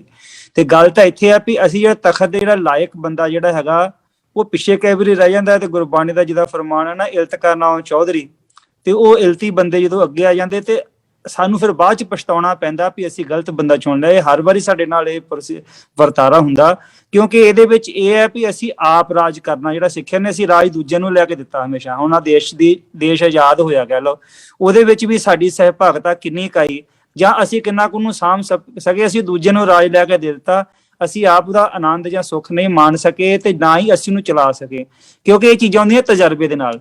ਜੇ ਸਾਡੇ ਕੋਲ ਰਾਜ ਹੀ ਨਹੀਂ ਆਇਆ ਤੇ ਸਾਨੂੰ ਤਜਰਬਾ ਕਿੱਥੋਂ ਹੋਏਗਾ? ਜੇ ਸਾਡੇ ਕੋਲ ਕੁਝ ਕੁ ਸਮੇਂ ਤੱਕ ਰਾਜ ਜੇ ਰਿਹਾ ਤੇ ਅਸੀਂ ਜਿਹੜਾ ਉਸ ਟਾਈਮ ਦਾ ਲੀਡਰ ਸੀ ਉਹ ਤੋਂ ਉਹਦੇ ਆਉਣ ਵਾਲੇ ਜਿਹੜੇ ਹੈਗੇ ਉਹ ਤੋਂ ਸਿੱਖ ਨਹੀਂ ਸਕੇ ਉਹਦੇ ਕੋਲੋਂ ਉਹ ਚੀਜ਼ਾਂ। ਜਾਂ ਹੁਣ ਤੱਕ ਵੀ ਅਸੀਂ ਜੇ ਮਹਾਰਾਜਾ ਰਣਜੀਤ ਸਿੰਘ ਦਾ ਜਿਹੜਾ ਕੁਆਲਿਟੀ ਦਾ ਜੇ ਰਾਜ ਅਸੀਂ ਕਹਿੰਦੇ ਆ ਤੇ ਉਹਦੇ ਕੋਲੋਂ ਅੱਜ ਅਸੀਂ ਕੀ ਸਿੱਖਿਆ? ਅਸੀਂ ਕਿੱਦਾਂ ਦੇ ਲੀਡਰ ਪੈਦਾ ਕਰ ਰਹੇ ਹਾਂ? ਕੀ ਏਦਾਂ ਦਾ ਕੋਈ ਲੀਡਰ ਸਾਡੇ ਕੋਲ ਹੈਗਾ ਅਕਾਲੀ ਫੂਲਾ ਸਿੰਘ ਵਰਗਾ ਜਾਂ ਮਹਾਰਾਜਾ ਰਣਜੀਤ ਸਿੰਘ ਵਰਗਾ? ਜੇ ਹੋਵੇਗਾ ਵੀ ਤਾਂ ਅਸੀਂ ਦੀਆਂ ਲੱਤਾਂ ਪਿੱਛੇ ਨੂੰ ਖਿੱਚਣੀਆਂ ਸ਼ੁਰੂ ਕਰ ਦੇਣੀਆਂ। ਇਹ ਹਮੇਸ਼ਾ ਹੀ ਚੱਲਦੀ ਆਈ ਹੈ ਤੇ ਇਹ ਚੀਜ਼ਾਂ ਜਿਹੜੀਆਂ ਹੈਗੀਆਂ ਹਮੇਸ਼ਾ ਸਾਡੇ 'ਚ ਬੇਭਰੋਸਗੀ ਜਿਹੜੀ ਹੈਗੀ ਪੈਦਾ ਕਰਦੀਆਂ। ਇਹ ਚੀਜ਼ਾਂ ਨੂੰ ਦੂਰ ਕੀਤਾ ਜਾਣਾ ਚਾਹੀਦਾ, ਕਿ ਉਹ ਕੌਮ 'ਚੋਂ ਲੀਡਰ ਨਿਕਲਣੇ, ਕੋਈ ਬਾਹਰੋਂ ਨਹੀਂ ਸਾਡੇ ਲੀਡਰ ਆਉਣੇ ਹੈਗੇ, ਆਉਣੇ ਆਪਣੀ ਕੌਮ ਦੇ ਵਿੱਚੋਂ ਹੀ ਆ। ਮਗਰ ਸਿਲੈਕਟ ਕਰਨ ਦਾ ਅਧਿਕਾਰ ਜਿਹੜਾ ਹੈਗਾ ਉਹ ਸਾਨੂੰ ਸੋਚਣਾ ਪਏਗਾ, ਸਾਰਿਆਂ ਨੂੰ ਸੋਚਣਾ ਪਏਗਾ। ਹਾਂਜੀ, ਥੈਂਕ ਯੂ। ਹਾਂਜੀ, going back to doctor Vasu, ਤੁਹਾਡੇ ਹੁਣ ਇੱਥੇ ਵਿਚਾਰ ਦੱਸੋ। ਗੱਲ ਇਹ ਜੀ, ਫਾਰਮੂਲਾ ਜਿਹੜਾ ਮੈਂ ਸੋਚਦਾ ਰਿਹਾ ਸਾਰੀ ਜ਼ਿੰਦਗੀ ਉਹ ਇਹ ਹੀ ਹੈ ਕਿ ਸਿੱਖ ਜਿਹੜਾ ਹੈ ਉਹ ਆਪਣਾ ਸਿਰ ਜਿਹੜਾ ਗੁਰੂ ਵਰਗਾ ਬਣਾਵੇ। ਧੜ ਸਾਰੇ ਸਿੱਖਾਂ ਦੇ ਵੱਖ-ਵੱਖ ਨੇ, ਪਰ ਸੀਸ ਗੁਰੂ ਦਾ ਚਾਹੀਦਾ ਉੱਤੇ। ਹਰ ਸਿੱਖ ਗੁਰੂ ਦੀ ਸੋਚ ਅਪਣਾਵੇ। ਗੁਰੂ ਦਾ ਸਿਰ ਦੇ ਵਿੱਚ ਕੋਈ ਖੁਦਗਰਜ਼ੀ ਨਹੀਂ ਹੈ, ਗੁਰੂ ਦੇ ਸਿਰ ਵਿੱਚ ਕੋਈ ਬੇਈਮਾਨੀ ਨਹੀਂ ਹੈ, ਗੁਰੂ ਦੇ ਸਿਰ ਵਿੱਚ ਕੋਈ ਕਰਪਸ਼ਨ ਨਹੀਂ ਹੈ। ਡਾਕਟਰ ਨਰਜੀਤ ਸਿੰਘ ਜੀ, ਇੱਕ ਗੱਲ ਸੁਣੋ, ਆਪਣਾ ਸਿਰ ਲਾ ਲੈਣੇ। ਡਾਕਟਰ ਵਾਸੂ, ਉਹ ਗੱਲ ਤੁਹਾਡੀ ਠੀਕ ਹੈ, ਪਰ ਉਹ ਗੁਰੂ ਦਾ ਸਿਰ ਕਿਵੇਂ, ਸਿਰ ਨਹੀਂ ਲਾਉਣਾ ਚਾਹੀਦਾ। ਇਹ ਮਾਹੌਲ ਕਿਵੇਂ ਪੈਦਾ ਕੀਤਾ ਜਾਵੇ? ਸਵਾਲ ਇਹ ਆ, ਗੁਰੂ ਦਾ ਸਿਰ ਜਿਹੜਾ 5 ਪਿਆਰੇ ਚੁਣੇ ਗਏ ਸੀ ਉਹਨਾਂ ਸਿਰ ਦਿੱਤਾ ਸੀ ਤਾਂ ਸਿੱਖੀ ਦਾ ਬੀਜ ਪਾਇਆ ਸੀ। ਕੀ ਅਸੀਂ ਭੁੱਲ ਗਏ ਆ? ਅਸੀਂ ਵੀ ਤਾਂ 5 ਸਿੱਖਾਂ ਵਾਂਗੂ ਸਿਰ ਦੇਣੇ ਨੇ, ਪਰ ਸਿਰ ਪੈਦਾ ਤਾਂ ਕਰੀਏ ਗੁਰੂ ਨੂੰ ਦੇਣ ਲਈ। ਸਾਡਾ ਸਿਰ ਖੁਦਗਰਜ਼ੀ ਦਾ, ਸਾਡਾ ਸਿਰ ਬੇਈਮਾਨੀ ਦਾ। ਅੰਦਰ ਸਾਡੇ ਬੇਈਮਾਨੀ ਹੈ, ਬਾਹਰ ਸਾਡੇ ਡਾਕਟਰ ਵਾਸੂ ਬੜੀਆਂ ਵਧੀਆ ਬਣੀਆਂ ਨੇ ਹਰ ਇੱਕ। ਡਾਕਟਰ ਵਾਸੂ ਇੱਕ ਮਿੰਟ, ਇਹ ਚੀਜ਼ਾਂ ਦਾ ਆਬਵੀਅਸ ਹੈ ਜਿਹੜੀ ਤੁਸੀਂ ਕਹਿ ਰਹੇ ਆ, ਪਰ ਸਵਾਲ ਇਹ ਆ ਵੀ ਅਸੀਂ ਇਹਦੇ ਵਿੱਚ ਚੇਂਜ ਕਿਵੇਂ ਲੈ ਕੇ ਆਈਏ? ਇਹਦੇ ਵੱਲ ਵਿਚਾਰ ਦੱਸੋ ਡਾਕਟਰ ਗਿਆਨੀ ਸੁੱਚਾ ਸਿੰਘ ਜੀ। ਤੁਸੀਂ ਆਪਣੇ ਗੁਰੂ ਦੇ ਇਤਿਹਾਸ ਨਾਲ ਜਿਵੇਂ ਤੁਸੀਂ ਜੋੜ ਰਹੇ ਹੋ ਨਾ, ਗੁਰੂ ਦੇ ਇਤਿਹਾਸ ਨਾਲ, ਗੁਰੂ ਦੀ ਬਾਣੀ ਨਾਲ ਜੁੜੇ ਰਹੀਏ। Thank you. ਇਹ ਜਿਹੜੀ ਦੁਨੀਆ ਹੈ ਮਾਇਆ, ਡਾਕਟਰ ਵਾਸੂ ਵੇਟ ਕਰੋ ਪਲੀਜ਼। ਸਾਡੇ ਲੀਡਰ ਗੁਰੂ ਨੇ ਤੇ ਇੱਕ Anandpur, doctor Vasu please wait ਕਰੋ। ਗੁਰੂ ਜੀ ਨੇ ਇੱਕ ਅਨੰਦਪੁਰ ਦੀ ਧਰਤੀ ਖਰੀਦੀ ਸੀ। ਡਾਕਟਰ ਵਾਸੂ ਪਲੀਜ਼ ਵੇਟ ਕਰੋ। ਤੁਸੀਂ ਹੁਣ ਜਰਾ ਜੋਸ਼ ਚ ਆ ਗਏ, ਤੁਸੀਂ ਥੋੜਾ ਵੇਟ ਕਰੋ। ਮੈਂ ਸਵਾਲ ਪੁੱਛਾਂ ਗਿਆਨੀ ਸੁੱਚਾ ਸਿੰਘ ਨੂੰ। ਗਿਆਨੀ ਸੁੱਚਾ ਸਿੰਘ ਜੀ ਤੁਸੀਂ। ਹਾਂਜੀ, ਅੱਛਾ ਜੀ, ਦੇਖੋ ਬੰਦਾ ਸਿੰਘ ਬਹਾਦਰ ਜੀ ਦਾ ਅਸੀਂ ਇਤਿਹਾਸ ਬਾਅਦ ਚ ਆਏ ਆ। ਸਿੱਖ ਰਾਜ ਪਹਿਲਾਂ ਉਹ ਸੀ, 5 ਸਾਲ ਰਿਹਾ ਸਾਰਾ ਰਾਜ ਉਹ। ਉਸ ਤੋਂ ਬਾਅਦ ਜਿਹੜਾ ਦੂਸਰਾ, ਜਿਹਨੂੰ ਅਸੀਂ ਪਹਿਲਾਂ ਕਹਿ ਦਿੰਦੇ, ਅਸਲ ਸੈਕੰਡ ਕਹਿਣਾ ਚਾਹੀਦਾ, ਉਹ ਸੀਗਾ ਮਹਾਰਾਜਾ ਰਣਜੀਤ ਸਿੰਘ ਦਾ ਰਾਜ। ਹੁਣ ਜੇ ਮਹਾਰਾਜਾ ਰਣਜੀਤ ਸਿੰਘ ਦਾ ਰਾਜ ਦੇਖੀਏ, ਜਿਹੜਾ ਰਾਜ ਕਾਇਮ ਕਰਨਾ ਨਾ, ਰਾਜ, ਧਰਮ ਤੇ ਰਾਜ ਦੋ ਅੱਡ-ਅੱਡ ਚੀਜ਼ਾਂ ਹੈ, ਇਹ 'ਚ ਕੋਈ ਸ਼ੱਕ ਨਹੀਂ ਹੈ। ਠੀਕ ਹੈ ਜੀ, ਰਾਜਨੀਤੀ ਤੇ ਧਰਮ ਇਹ ਦੋ ਹੀ ਅੱਡ-ਅੱਡ ਚੀਜ਼ਾਂ ਹੈ। ਤੇ ਸਾਨੂੰ ਭੁਲੇਖਾ ਜ਼ਰੂਰ ਹੈ ਕਿ ਸਾਡੇ ਧਰਮ ਦੇ ਵਿੱਚ ਇੱਕ ਹੈ, ਉਹਦੇ ਰੀਜ਼ਨ ਹੋਰ ਹੈਗੇ ਆ। ਜੇ ਵੱਖਰਾ ਟਾਈਮ ਹੋਇਆ ਤਾਂ ਉਹਦੇ ਬਾਰੇ ਗੱਲ ਕਰ ਲਾਂਗੇ। ਬਟ ਮੈਂ ਨਾ ਸਿਰਫ ਆਪ ਜੀ ਦਾ ਧਿਆਨ ਮਹਾਰਾਜਾ ਰਣਜੀਤ ਸਿੰਘ ਨੇ ਕਿਸ ਤਰ੍ਹਾਂ ਐਸਟੈਬਲਿਸ਼ ਕੀਤਾ, ਉਹਦੀ ਦੂਰ ਅੰਦੇਸ਼ੀ ਦੇ ਵੱਲ ਤੁਹਾਡਾ ਲਿਆਉਣਾ ਚਾਹੁੰਦਾ। ਧਿਆਨ ਦੇਖੋ। ਤੇ ਹੁਣ ਜਿਹੜਾ ਇਹ ਬੰਦਾ ਹੈ, ਮਹਾਂਪੁਰਖ ਜਾਂ ਕਹਿ ਲਓ, ਜਾਂ ਕੋਈ ਵੀ ਇਹ ਬੰਦਾ ਹੈ, ਠੀਕ ਹੈ ਜੀ, ਤਾਂ ਇਹ ਪੈਦਾ ਹੁੰਦਾ ਹੈ ਤੇ ਪੈਦਾ ਹੋਣ ਤੋਂ ਬਾਅਦ ਇਹਨੂੰ ਕੋਈ ਸਕੂਲ ਦੀ ਵਿੱਦਿਆ ਨਹੀਂ ਬਿਲਕੁਲ ਮਿਲੀ, ਬਿਲਕੁਲ ਵੀ ਨਹੀਂ। ਠੀਕ ਹੈ ਜੀ। ਤੇ ਉਸ ਤੋਂ ਬਾਅਦ ਮਹਾਂ ਸਿੰਘ ਦੇ ਘਰ 'ਚ ਪੈਦਾ ਹੋਇਆ ਤੇ ਮਹਾਂ ਸਿੰਘ ਦੀ ਥੋੜੀ ਬਹੁਤ ਜਿਹੜੀ ਕੁਰਬਾਨੀ ਜਾਂ ਥੋੜੀ ਬਹੁਤ ਦੇਣ ਸਿੱਖ ਧਰਮ ਨੂੰ ਹੈਗੀ ਹੈ, ਲੇਕਿਨ ਬਹੁਤ ਜ਼ਿਆਦਾ ਦੇਣ ਜਿਹੜੀ ਹੈ ਮਹਾਂ ਸਿੰਘ ਦੇ ਪਿਓ ਦੀ, ਚੜ੍ਹਤ ਸਿੰਘ ਦੀ ਹੈ। ਚੜ੍ਹਤ ਸਿੰਘ ਜਿਹੜਾ ਸ਼ੁਕਰ ਚੱਕੀ ਹੈ ਮਿਸਲ ਦਾ ਮੁੱਢੀ ਸਰਦਾਰ ਸੀਗਾ ਉਸ ਵੇਲੇ, ਅੱਛਾ ਜੀ, ਹੁਣ ਤੁਸੀਂ ਇਹ ਦੇਖੋ ਕਿ ਮਹਾਂ ਸਿੰਘ ਤੇ 1792 ਦੇ ਵਿੱਚ ਚੜ੍ਹਾਈ ਕਰ ਗਿਆ। ਔਰ ਇਹ ਵੀ ਕਮਾਲ ਦੀ ਗੱਲ ਹੈ ਕਿ ਜਿਸ ਵੇਲੇ ਉਹ ਚੜ੍ਹਾਈ ਕੀਤਾ ਤੇ ਉਹ ਵੀ ਮਰਿਆ ਚੜ੍ਹਾਈ ਕੀਤਾ। ਉਸ ਤੋਂ ਬਾਅਦ ਜਿਹੜਾ ਆ ਉਹਦੀ ਜਿਹੜੀ ਇਹਦੀ ਜਿਹੜੀ ਹੈਗੀ ਆ ਆਪਣੇ ਬਾਗਡੋਰ ਜਿਹੜੀ ਆ ਜਾਂਦੀ ਆ, ਉਹ ਉਹਦੀ ਵਾਈਫ ਸੰਭਾਲਦੀ ਹੈ। ਹੁਣ ਜੇ ਮਹਾਰਾਜਾ ਆਉਂਦਾ ਤਾਂ ਉਹਦੀ ਪਰਵਰਿਸ਼ ਉਹ ਕਰਦੀ ਹੈ। ਉਸ ਤੋਂ ਬਾਅਦ 13 ਸਾਲ ਦਾ ਜਦੋਂ ਹੁੰਦਾ, ਉਸ ਵੇਲੇ ਦਾ ਇੱਕ ਵਾਕਿਆ ਹੈਗਾ ਕਿ 13 ਸਾਲ ਦੀ ਉਮਰ ਦੇ ਵਿੱਚ ਹੀ ਇਸ ਬੰਦੇ ਦੀ ਕਿੰਨੀ ਟ੍ਰੇਨਿੰਗ ਹੋਏਗੀ, ਆਰਚਰੀ ਦੀ ਟ੍ਰੇਨਿੰਗ ਕਿੰਨੀ ਹੋਏਗੀ ਕਿ ਇਹ ਬੰਦਾ ਸ਼ਿਕਾਰ ਖੇਲਣ ਗਿਆ, ਹਾਲੇ ਰਾਜਾ ਨਹੀਂ ਬਣਿਆ, ਸ਼ਿਕਾਰ ਖੇਲਣ ਜਾਂਦਾ ਤੇ ਉੱਥੇ ਇਹਦੀ ਜਿਹੜੀ ਹੁੰਦੀ ਆ, ਇਹਦਾ ਟਾਕਰਾ ਹੋ ਜਾਂਦਾ ਆਪਣੇ ਹਸ਼ਮਤ ਖਾਨ ਦੇ ਨਾਲ ਟਾਕਰਾ ਹੁੰਦਾ। ਠੀਕ ਹੈ ਜੀ, ਉਹ ਵੀ ਸ਼ਿਕਾਰ ਖੇਡਣ ਗਿਆ ਹੋਇਆ। ਹੁਣ ਹਸ਼ਮਤ ਖਾਨ ਤੇ ਮਹਾ ਸਿੰਘ ਦੀ ਆਪਸ ਦੇ ਵਿੱਚ ਲੱਗਦੀ ਸੀ, ਪਹਿਲਾਂ ਲੜਦੇ ਰਹੇ ਸੀਗੇ। ਹੁਣ ਉਹਦੇ ਨਾਲ ਇਹਦਾ ਮੁਕਾਬਲਾ ਹੋ ਜਾਂਦਾ ਤੇ ਉਸ ਮੁਕਾਬਲੇ ਦੇ ਵਿੱਚ 13 ਸਾਲ ਦਾ ਬੰਦਾ ਉਸ ਹਸ਼ਮਤ ਖਾਨ ਨੂੰ, ਜਿਹੜਾ ਕਿ ਸਰਦਾਰ ਹੈ ਆਪਣੇ ਜਥੇ ਦਾ, ਉਹਨੂੰ ਇਹ ਉੱਥੇ ਮਾਰ ਦਿੰਦਾ, ਉਹਦੀ ਧੌਣ ਵੱਢ ਦਿੰਦਾ ਹੈ। ਠੀਕ ਹੈ ਜੀ, ਉਹ 13 ਸਾਲ ਦੀ ਉਮਰ ਦੇ ਵਿੱਚ, ਜਾਣੀ ਇਹ ਨਿੱਕੀ ਜਿਹੀ ਗੱਲ ਲੱਗਦੀ ਹੈ ਕਿ ਠੀਕ ਹੈ ਜੀ ਵੱਢ ਦਿੱਤੀ, ਪਰ ਇੰਨਾ ਦੇਖਣ ਵਾਲੀ ਗੱਲ ਹੈ ਕਿ ਇਸ ਦੀ ਜਿਹੜੀ ਪ੍ਰੈਪਰੇਸ਼ਨ ਹੈ, ਜਿਹੜੀ ਇਹਦੀ ਟੀਚਿੰਗ ਹੈ, ਉਹ ਇਹਦੀ ਮਾਂ ਨੇ ਕਿਸ ਤਰੀਕੇ ਦੇ ਨਾਲ ਕਰਾਈ ਹੋਗੀ ਕਿ 13 ਸਾਲ ਦੇ ਵਿੱਚ ਇੰਨਾ ਨਾ ਧੜਕ ਤੇ ਏਡੇ ਵੱਡੇ ਜਰਨੈਲ ਦੇ ਅੱਗੇ ਖੜ ਜਾਵੇ ਤੇ ਉਹਨੂੰ ਮਾਰ ਵੀ ਦੇਵੇ ਸ਼ਿਕਾਰ ਖੇਡਦਾ। ਇਹ ਇੱਕ ਨੰਬਰ 1 ਇਹ ਆ। ਉਸ ਤੋਂ ਬਾਅਦ ਜਿਸ ਵੇਲੇ ਇਸ ਬੰਦੇ ਦੇ ਕੋਲ ਰਾਜ ਆਉਂਦਾ ਹੈ, ਉਹਦੇ ਵਿੱਚ ਜਿਹੜਾ ਕਮਾਲ ਦੀ ਗੱਲ ਜਿਹੜੀ ਇਹ ਵਰਤਦਾ ਕਿ ਇਹ ਜਿਹੜੀਆਂ 2-3 ਅੱਡ-ਅੱਡ ਚੀਜ਼ਾਂ ਹੈਗੀਆਂ, ਇਹ ਜਿਹੜੀ ਨਾ ਆਪਣੇ ਜਿਹਨੂੰ ਕਹਿੰਦੇ ਇੱਕ ਤੇ ਜਿਹੜਾ ਮੈਟਰੀਮੋਨੀਅਲ ਅਲਾਇੰਸ, ਸਾਕਾਚਾਰੀ ਏਕਤਾ, ਉਹਨੂੰ ਇਹ ਵਰਤਦਾ, ਉਹ ਇਹਦੀ ਨੀਤੀ ਸੀ, ਉਹਨੂੰ ਵਰਤਦਾ। ਤੇ ਉਹਦੇ ਵਿੱਚ ਹੁਣ ਦੇਖੋ ਇਹਦਾ ਜਿਹੜਾ ਸਹੁਰਾ ਗੁਰਬਖਸ਼ ਸਿੰਘ, ਉਹਦੀ ਮੌਤ ਜਿਹੜੀ ਕਨ੍ਹਈਆ ਦੇ ਮਸਲ ਦੇ ਹੱਥੋਂ ਹੋਈ ਸੀ। ਠੀਕ ਹੈ ਜੀ, ਕਨ੍ਹਈਆ ਦੀ ਮੌਤ ਦਾ ਇਹ ਕਨ੍ਹਈਆ ਦੀ ਮਿਸਲ ਦਾ ਇਹਦਾ ਪਿਓ ਸਰਦਾਰ ਹੈ, ਬਾਬਾ ਸਰਦਾਰ ਸੀਗਾ, ਉਹਦੇ ਵਿੱਚੋਂ ਆਪ ਹੈ। ਠੀਕ ਹੈ ਜੀ, ਉਹਦੀ ਧੀ ਦੇ ਨਾਲ ਇਹਨੇ ਰਿਸ਼ਤਾ ਗੰਢਿਆ। ਠੀਕ ਹੈ ਜੀ, ਰਿਸ਼ਤੇਦਾਰੀ ਦੇ ਵਿੱਚੋਂ ਗੱਲ ਜਿਸ ਤਰ੍ਹਾਂ ਹੋਣੀ, ਉਹ ਤੇ ਅਰੇਂਜ ਮੈਰਿਜ ਜਿੰਦਾ ਹੁੰਦੀ ਹੈ ਨਾ, ਤੇ ਉਹਦੇ ਨਾਲ ਗੰਢਿਆ। ਉਹ ਸਾਰੇ ਦੀ ਸਾਰੀ ਤਾਕਤਵਰ ਮਿਸਲ ਜਿਹੜੀ ਲੈ ਕੇ ਇਹਦੇ ਵਿੱਚ ਆ ਗਈ। ਉਸ ਤੋਂ ਬਾਅਦ ਰਾਜਸੀ ਏਕਤਾ ਦੇਖੋ, ਜਿਹੜਾ ਪੋਲੀਟੀਕਲ ਅਲਾਇੰਸ ਇਹਦਾ ਬੰਦੇ ਦਾ ਦੇਖੋ। ਤੇ ਹੁਣ ਜਿਹੜਾ ਜੱਸਾ ਸਿੰਘ ਆਹਲੂਵਾਲੀਆ ਸੀ, ਉਹਦਾ ਆਪਣੀ ਔਲਾਦ ਤੇ ਕੋਈ ਨਹੀਂ ਸੀ, ਉਹਦਾ ਭਰਾ ਦਾ ਪੋਤਰਾ ਸੀ ਉਸ ਵੇਲੇ, ਬਾਅਦ ਦੇ ਵਿੱਚ ਆਉਂਦਾ ਜਿਹੜਾ ਫਤਿਹ ਸਿੰਘ ਨਾਂ ਉਹਦਾ ਇਤਿਹਾਸ ਦੇ ਵਿੱਚ ਆਉਂਦਾ, ਔਰ ਉਹ ਬੜਾ ਮਸ਼ਹੂਰ ਸੀਗਾ, ਬੜਾ ਤਕੜਾ ਜਰਨੈਲ ਸੀ ਉਸ ਵੇਲੇ। ਉਹਦਾ ਇਹ ਭਗਵਟ ਭਰਾ ਬਣਦਾ ਜਾ ਕੇ। ਠੀਕ ਹੈ ਜੀ, 32 ਸਾਲ ਇਹ ਇਕੱਠੇ ਫਿਰ ਜੰਗ ਦੇ ਵਿੱਚ ਇਕੱਠੇ ਸਾਲ ਲੜਦੇ ਰਹੇ ਹੈ। ਹੁਣ ਇਹ ਜਿਹੜੀ ਰਾਜਸੀ ਏਕਤਾ, ਜਿਹਨੂੰ ਪੋਲੀਟੀਕਲ ਅਲਾਇੰਸ ਤੇ ਮੈਟਰੀਮੋਨੀਅਲ ਅਲਾਇੰਸ, ਇਸ ਤਰ੍ਹਾਂ ਦੇ ਅਲਾਇੰਸ ਕਰਕੇ ਇਹਨੇ ਬੰਦੇ ਨੇ ਆਪਣੀ ਤਾਕਤ ਵਧਾਈ ਹੈ। ਰਾਜ ਕਰਨ ਦਾ ਹੋਰ ਕੋਈ ਤਰੀਕਾ ਨਹੀਂ ਹੈ। ਜਿਹਨੂੰ ਰਾਜ ਕਰਨ ਦੇ ਵਾਸਤੇ ਤੇ ਇਹੋ ਜਿਹੀਆਂ ਨੀਤੀਆਂ ਤੁਹਾਨੂੰ ਅਪਣਾਉਣੀਆਂ ਪੈਣਗੀਆਂ। ਹੁਣ ਕਈ ਵਾਰੀ ਅਸੀਂ ਇਸ ਬੰਦੇ ਨੂੰ ਭੰਡਦੇ ਹਾਂ ਇਹ ਕਹਿ ਕੇ ਕਿ ਦੇਖੋ ਜੀ ਹਰਮੰਦਰ ਸਾਹਿਬ ਤੇ ਕੁਇੰਟਲ ਸੋਨਾ ਦਿੱਤਾ ਤੇ ਦੁਰਗਿਆਣਾ ਮੰਦਿਰ ਨੂੰ ਵੀ ਸੋਨਾ ਦੇ ਦਿੱਤਾ। ਲਓ ਹੁਣ ਦੱਸੋ ਕਿ ਸਿੱਖ ਤਾਂ ਹੈਗੇ ਮੁੱਠੀ ਭਰ ਤੇ ਜ਼ਿਆਦਾ, ਤੇ ਲੋਕ ਉਹ ਨੇ ਜਿਹਨਾਂ ਦੇ ਉੱਪਰ ਰਾਜ ਕੀਤਾ ਜਾ ਰਿਹਾ ਉਹ ਹਿੰਦੂ ਹੈਗੇ ਆ, ਹਨਾ। ਉਹਨਾਂ ਨੂੰ ਵੀ ਆਪਣੇ ਹੱਕ ਦੇ ਵਿੱਚ ਰੱਖਣ ਦੇ ਵਾਸਤੇ ਇਹ ਕੁਝ ਕਰਨਾ ਪੈਣਾ ਹੈ। ਔਰ ਇਹ ਕੋਈ ਗਲਤ ਨਹੀਂ ਹੈ ਜੇਕਰ ਇਸ ਧਰਮ ਦੀ ਇੱਜ਼ਤ ਕਰਦਾ ਤੇ ਦੂਸਰੇ ਧਰਮ ਦੀ ਵੀ ਇੱਜ਼ਤ ਕਰਦਾ, ਇਸ ਤਰੀਕੇ ਦੇ ਨਾਲ ਦੇਖ ਲਿਆ ਜਾਵੇ ਤੇ ਮੇਰਾ ਖਿਆਲ ਇਹਦੇ ਵਰਗਾ ਨੀਤੀਵਾਨ ਰਾਜਾ ਨਹੀਂ ਕੋਈ ਹੈਗਾ ਹੋਰ ਦੁਨੀਆ ਦੇ ਵਿੱਚ। ਔਰ ਦੂਜੇ ਪਾਸੇ ਇੱਕ ਚੀਜ਼ ਜਿਹੜੀ ਸਭ ਤੋਂ ਵੱਡੀ ਸਿੰਪਲ ਤੌਰ ਤੇ ਵਿਚਾਰਨੇ ਵਾਲੀ ਹੈ ਕਿ ਸਿੱਖਾਂ ਦੇ ਉੱਪਰ ਰਾਜ ਕਰਨਾ। ਹੁਣ ਜੇ ਤੁਸੀਂ ਦੇਖੋ ਅੱਜ ਕੱਲ ਆਪਣੇ ਕਾਂਗਰਸ ਦੀ ਹਾਲ ਦੇਖ ਲਓ, ਅਮਰਿੰਦਰ ਸਿੰਘ ਬਾਜਵਾ ਤੇ ਹੋਰ ਜਿੰਨੇ ਕਿ ਆਪਸ ਦੇ ਵਿੱਚ ਜੁੱਤੋ ਜੁੱਤੀ ਹੁੰਦੇ ਲੜਦੇ ਆ। ਠੀਕ ਹੈ ਜੀ, ਅਕਾਲੀਆਂ ਦੇ ਵਿੱਚ ਲੜ ਕੇ ਛਿੱਤਰ ਮਾਰਦੇ ਇੱਕ ਦੂਜੇ ਤੇ ਜੁਦੇ ਹੁੰਦੇ ਆ। ਲੇਕਿਨ ਜੇ ਮਹਾਰਾਜਾ ਰਣਜੀਤ ਸਿੰਘ ਨੂੰ ਦੇਖੋ ਤਾਂ, ਠੀਕ ਹੈ ਜੀ, ਮਹਾਰਾਜਾ ਰਣਜੀਤ ਸਿੰਘ ਨੇ ਕਿੰਨੇ ਲੋਕਾਂ ਨੂੰ ਨਾਲ ਰੱਖਿਆ, ਮੁਸਲਮਾਨ ਜਰਨੈਲ ਇਹਦੇ, ਸਿੱਖ ਜਰਨੈਲ ਇਹਦੇ, ਹਿੰਦੂ ਜਰਨੈਲ ਇਹਦੇ, ਉਹਨਾਂ ਸਾਰਿਆਂ ਨੂੰ ਨਾਲ ਰੱਖ ਕੇ ਜੇਕਰ ਲੈ ਕੇ ਚਲਿਆ ਗਿਆ। ਉਸ ਤੋਂ ਬਾਅਦ ਜੇ ਮੈਂ ਕਹਿੰਦਾ ਕਿ ਸਿੱਖਾਂ ਦੇ ਸੁਭਾਅ ਦੇ ਵਿੱਚ ਜਿਹੜੀ ਹੈ ਨਾ ਜੀ ਇੱਕ ਜੁਝਾਰੂਪਨ, ਸਿੱਖਾਂ ਦੇ ਸੁਭਾਅ ਦੇ ਵਿੱਚ ਲੜਾਕਾਪਨ। ਓਕੇ ਜੀ, ਉਸ ਲੜਾਈ ਦੇ ਵਿੱਚੋਂ ਹਰ ਇੱਕ ਬੰਦਾ ਆਪਣੇ ਆਪ ਨੂੰ ਲੀਡਰ ਸਮਝਦਾ ਹੁੰਦਾ, ਲੇਕਿਨ ਕਾਬਲੀਅਤ ਨਹੀਂ ਹੁੰਦੀ। ਲੇਕਿਨ ਨਾਲ ਕਮਾਲ ਦੀ ਗੱਲ ਇਹ ਆ ਕਿ ਮਹਾਰਾਜਾ ਰਣਜੀਤ ਸਿੰਘ ਜੇਕਰ 40 ਸਾਲ ਰਾਜ ਕਰਕੇ ਸਿੱਖਾਂ ਦੇ ਉੱਪਰ ਰਾਜ ਕਰਕੇ ਗਿਆ ਤਾਂ ਉਹਦੇ ਵਿੱਚ ਕੋਈ ਖਾਸੀਅਤ ਸੀ, ਨਹੀਂ ਤਾਂ ਨਹੀਂ ਹੋ ਸਕਦਾ ਸੀ।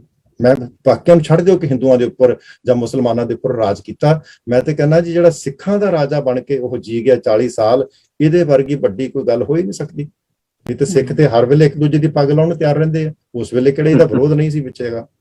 ਸੋ ਇਹਨਾਂ ਚੀਜ਼ਾਂ ਤੋਂ ਜਿਹੜਾ ਸਾਨੂੰ ਨਾ ਜੀ, ਸੋ ਲੀਡਰਸ਼ਿਪ ਜਿਹੜੀ ਆ, ਲੀਡਰਸ਼ਿਪ ਇਸ ਬੰਦੇ ਤੋਂ ਸਿੱਖਣ ਦੀ ਜ਼ਰੂਰਤ ਹੈ।